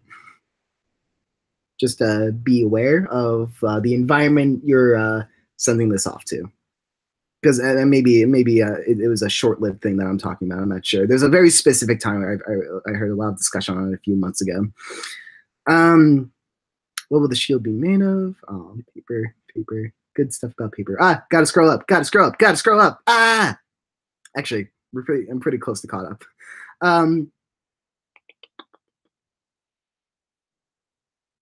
Paper protection program. Paper doesn't need protection. He's a fragile kid, you know. Awkward beans. I've done some voice impersonations once in a while. I'm at amateur level. LOL. I mean, for anyone who's interested in voice acting, there's a lot of I definitely look up voice acting audition sites, because there's a ton all over the internet, and I say they're all worth a shot just to get a feel for things and see what the environment is like. I think it's a very fun time. If you mispronounce, more people gotcha. OG, sure, okay. OG and I are happy and dating. Request from Funky Kong. In case any II crew members are here, none of this is canon! But I mean, also interpret things however you want to. Crying with joy. We need to get Taylor in here to fill for OJ. Don't think he's gonna do that. Hugging the, I mean, maybe, who's to say, but I'm hugging the closest soft teddy bear. Aw, that's good. But Justin, this isn't you're cool. This is a I'm here for you. And that's completely different, and I'm crying. Please help. Heart you. Okay, we're all here for each other. That's important. Very important. Also, Dora theme with nice voice. Do I remember the Dora theme? I could say, on the map, here's a place you want to get. I could get you there, I bet. On the map. And that goes on. What's the... Oh, no. The main theme song. That's right. It goes... Dora. Let's go, Dora the Explorer, Dora. I don't know the key. Boots. Even when I was younger, I didn't know all the words by heart. Boots and something. Explorer. Need help? Grab your backpack. Let's go. Jump in. Vamonos. You can lead the way. Hey.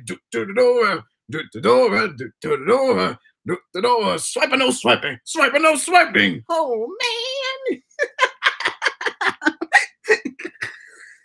Wait, at the end. Dora the Explorer! And then you get the little click. Frick, I haven't listened to that at least like a decade. I mean, woo! That's a thrill right there.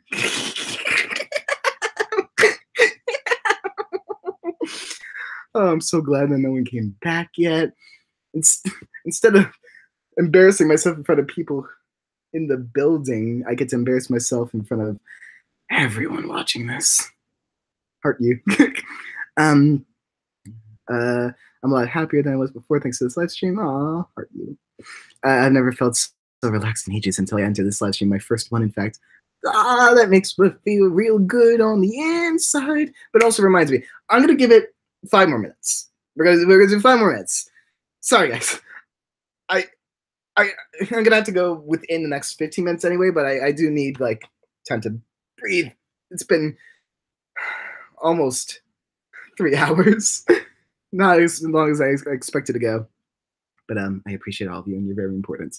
Boo. And I spent an hour looking for each of the codes and looking at each timestamp. I'm sorry. Gotta scroll back up. I'm glad that Nothin has now canonically called Trophy a twin. No, not canon. Just canon and second level canon. And no, second level also just implies that it's true until proven otherwise. The characters don't have concept of these things. How am I supposed to like push for it as as a director on the show when the characters don't even have a concept of body type?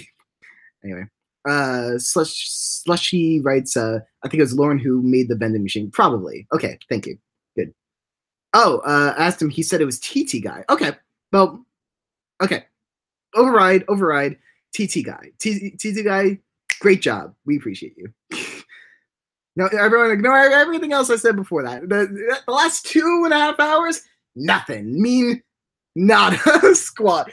We're starting here at TT guys. Start the live stream here from now on. Here we go. Okay. Okay.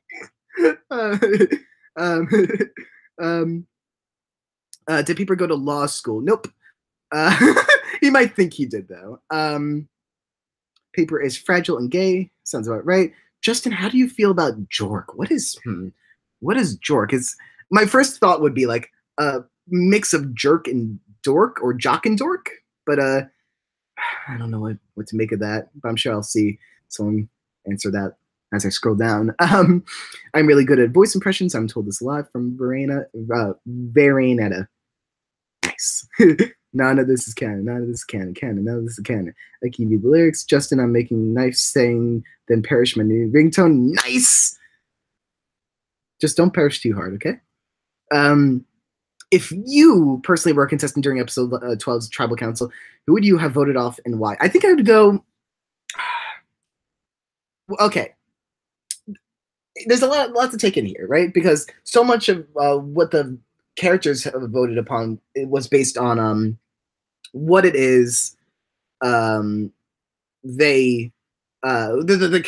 prior connections to characters. Like Grand Slams were voting Bright Lights and Bright Lights were voting Grand Slams. And that makes sense because they have this instilled camaraderie already.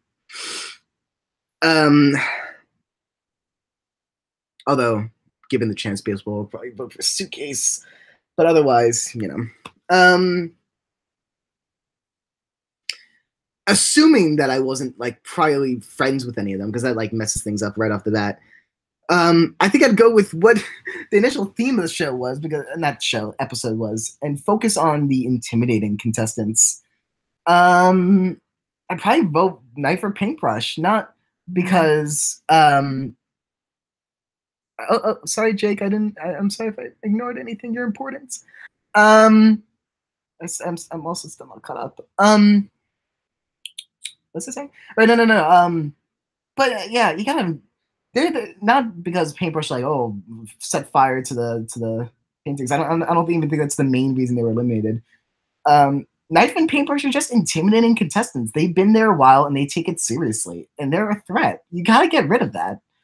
And that must be the primary reason they were targets, whereas Fen and Test Tube aren't like the most adept contestants and are going to vote for someone that just doesn't vibe them correctly, setting them on baseball.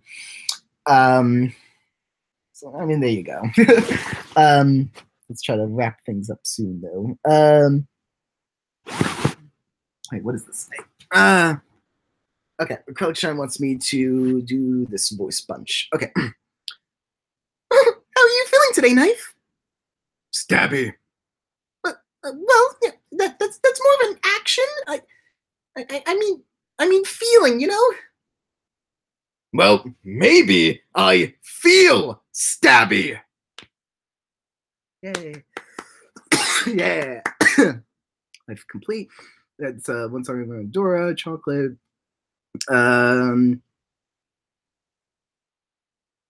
Yeah. Aquamarine. That's one of the few. Whenever I think back to Dora, that's one of the few things I remember. Also, the making chocolate thing.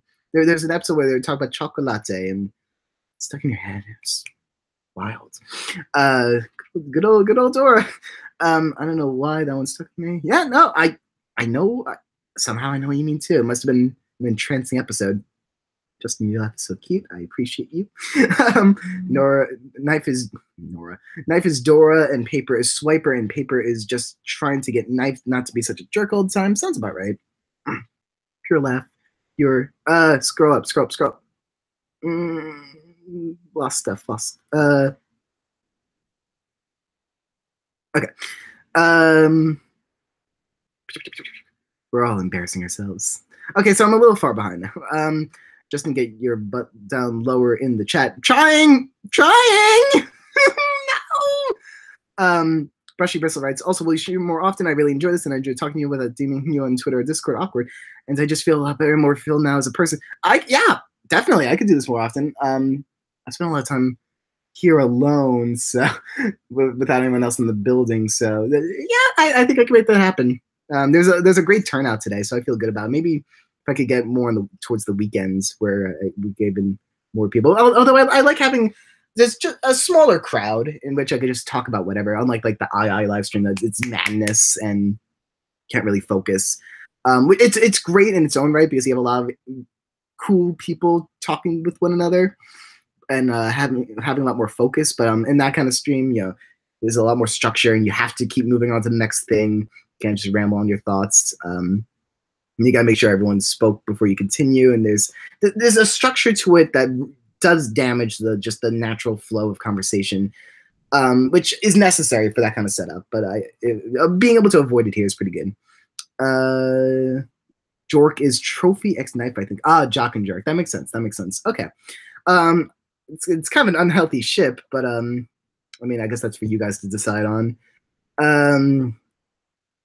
Trophy X Knife is a false prophet. Trofan is the true path. That's I think, yeah, that one at least feels a little more authentic, because I think for Jork to work, yeah, you need like a trophy redemption arc, whereas with Trofan, not as much. I mean, Jacob Doodle writes, I say it out of love. Heart, it's okay. I just wanted to be an ass. I love you too.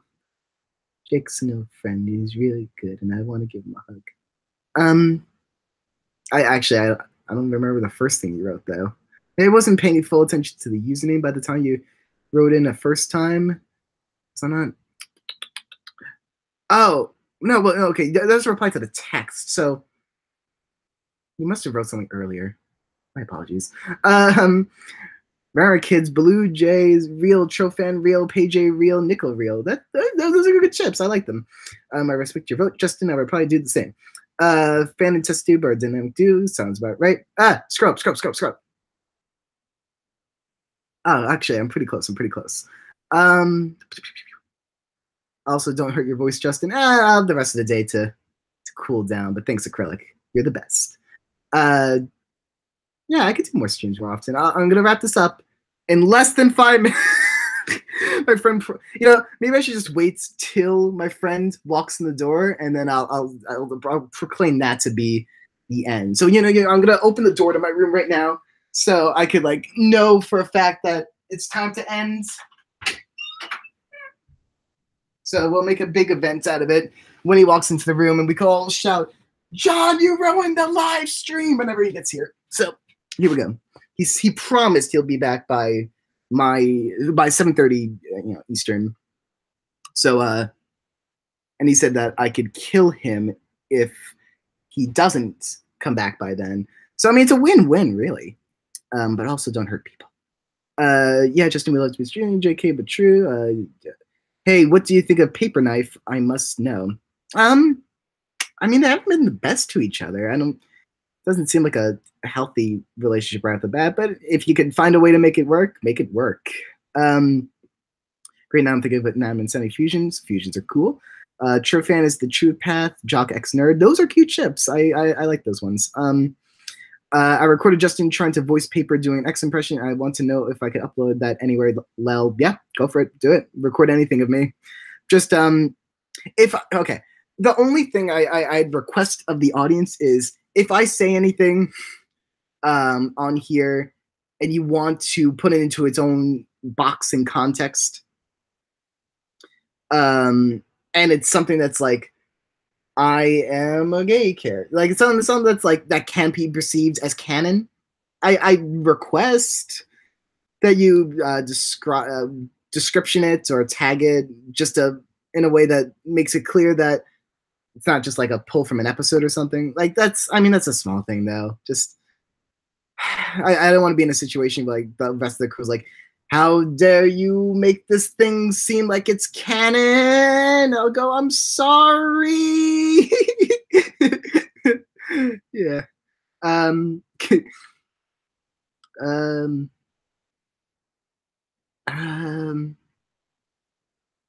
no, I scrolled too far up. Okay. Jake said, I said, hello, Stinky. I'm not stinky. I'm not stinky. I'm a cool kid. Pew pew. That door squeak when they come. It's annoying hitting the bottom and then you lose a bunch of comments. When they come in, yell, Mike Wazowski. Yes, acrylic. Yes. No, but that's.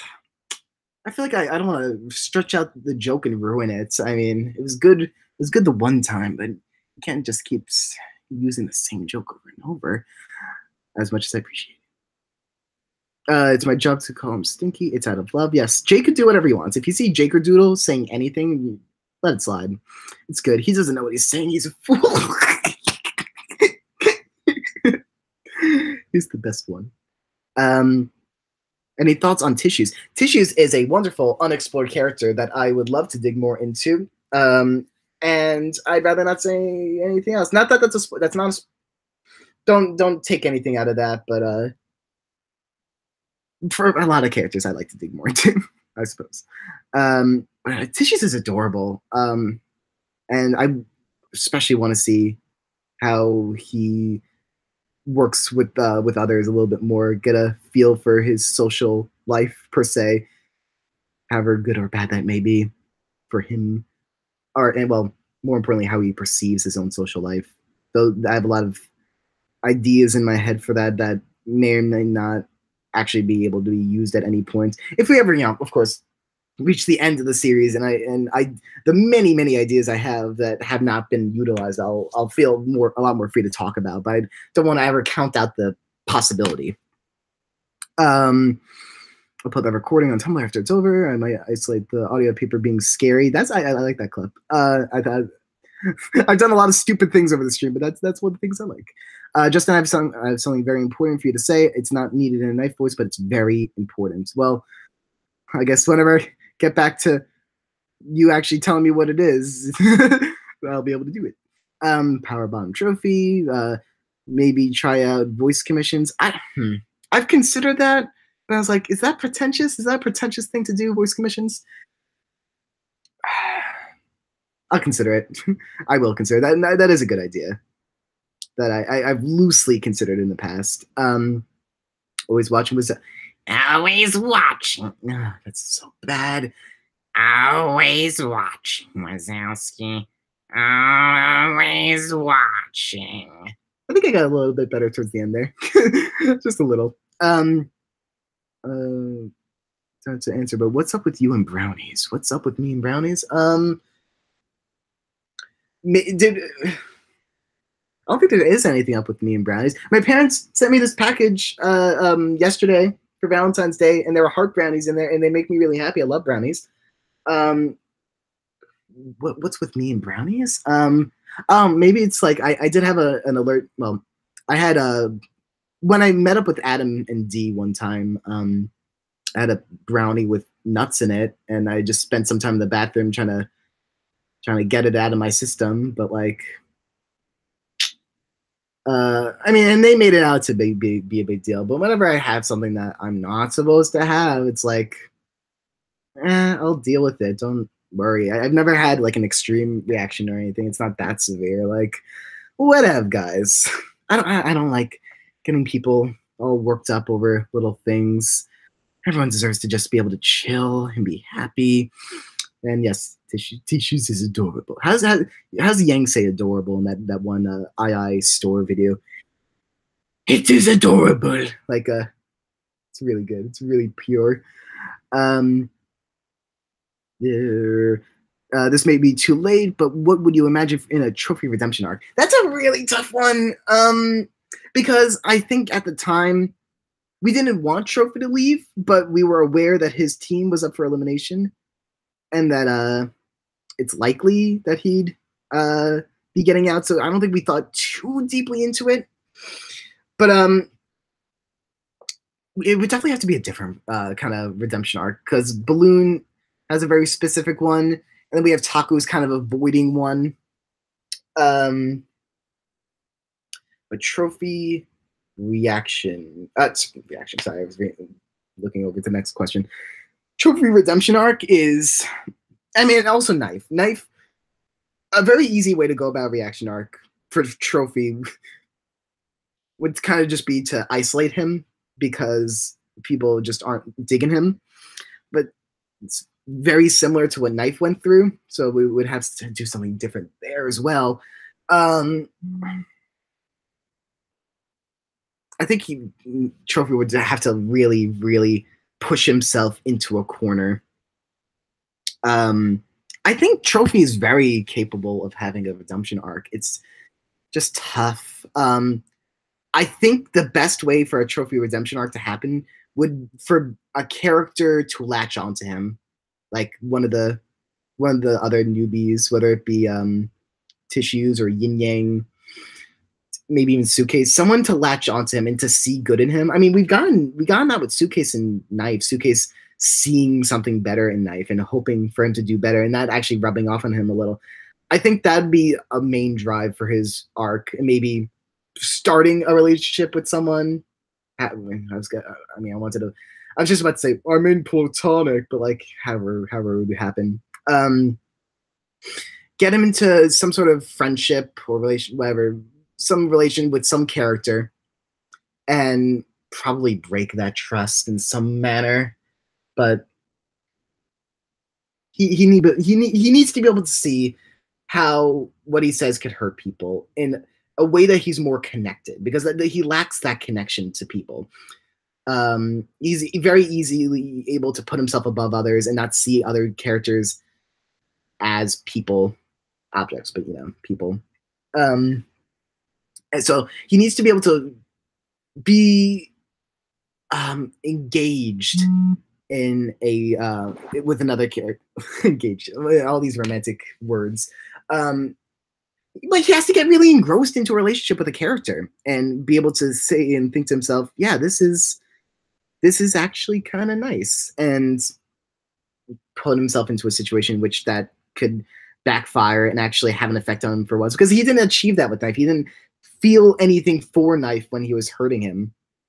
So that's where the disconnect happens. And for a Trophy redemption arc, you would want to dig into that. And Brian texted me saying Trophy will never be redeemed.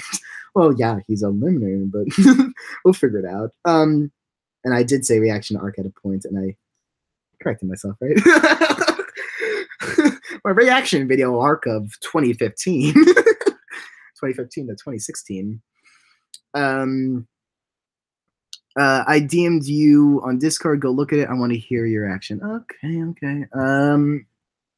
Hey, you just got a Discord notification.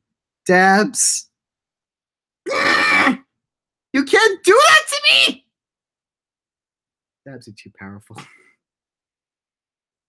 I'm gonna, not that I need to actually get off right now, but I'm gonna text my friend John saying grrr, because he did make a promise, and I'm not gonna let that much slide. Let's see. Hey, Justin, I can't wait to see Steve Cobbs come back and take over the show in the finale. Hashtag totally got the II2 finale, right? That'd be pretty cool. knife, Burger King, something. I'm told not to say a thing. I'm told to say a thing. Came on mixed signals here, guys. I don't know what to do. If the finale is full of angst material, I'll just be all, how do you make us all cry over inanimate objects? I mean, just in the same way that anyone makes you cry over any other character. I mean, it's funny to say, oh, this inanimate object got to me. But I mean, anything with human emotions is going to have an equal chance of doing that. Here he comes. Mike heckin' Wazowski. Oh, but he's on the phone. Way to ruin the fun, John. Frick, you didn't even hear me say that? Okay. Screw you then. Goodbye. Okay, well, we're going to wrap up now. that was a buzzkill because he's not even paying attention. He's probably just thinks I'm screaming at my computer for some reason. Yeah, we get it. You're on the phone. You're cool. You're friends. Yeah. Okay, we're going to wrap up now, guys. I am so sorry. I'm so sorry. But we'll have more streams. We're going to have more fun. John without an H, don't forget. Mike heckin' was yeah. Okay. Yeah, I'll end it off on oh wait, I did miss quite a lot here, didn't I? But this might be a good thing to sorry, there's a bunch of things I missed, but there's one I passed by that I wanted to end on. Okay, make knife say something inspiring, like, John, you ruined it once, don't ruin it again. We're on the live stream right now. What? We're on the live stream right now. Actually? Yeah. I told everyone that once John gets home, I'll be ending it. So sorry, I've been joking about you ruining it. What's the live stream for? Me. It's all about me. Oh, always about Justin. Yeah, up top. High five. For those who don't know, our friend John here is he helps with some the how would you want to put mixing for both Afterlife in the Limelight and Just Like Me. He's a help. He's a good boy. Uncredited for Afterlife in the Limelight because I felt too weird about it. You mean you weren't credited? I said uncredited. Uncredited. Is that a phrase? I don't know. Yeah, up top. Okay. Make knife say something inspiring, like something cute or something like, I'll be there for you. Yeah, that's inspiring. I'll be there for you. Guys, John doesn't have an H. Come on, guys. What? You're missing a whole bunch of John's. You ruined it. John, I need this. John. God damn it. Y'all are spelling John wrong too. It's Jon. No, that's what I said like twice. But anyway, we're gonna wrap up now, guys. It's been a pleasure, and we'll have another live stream soon. And John says goodbye. I say goodbye. We're gonna have a big old part, and I love you guys. Goodbye.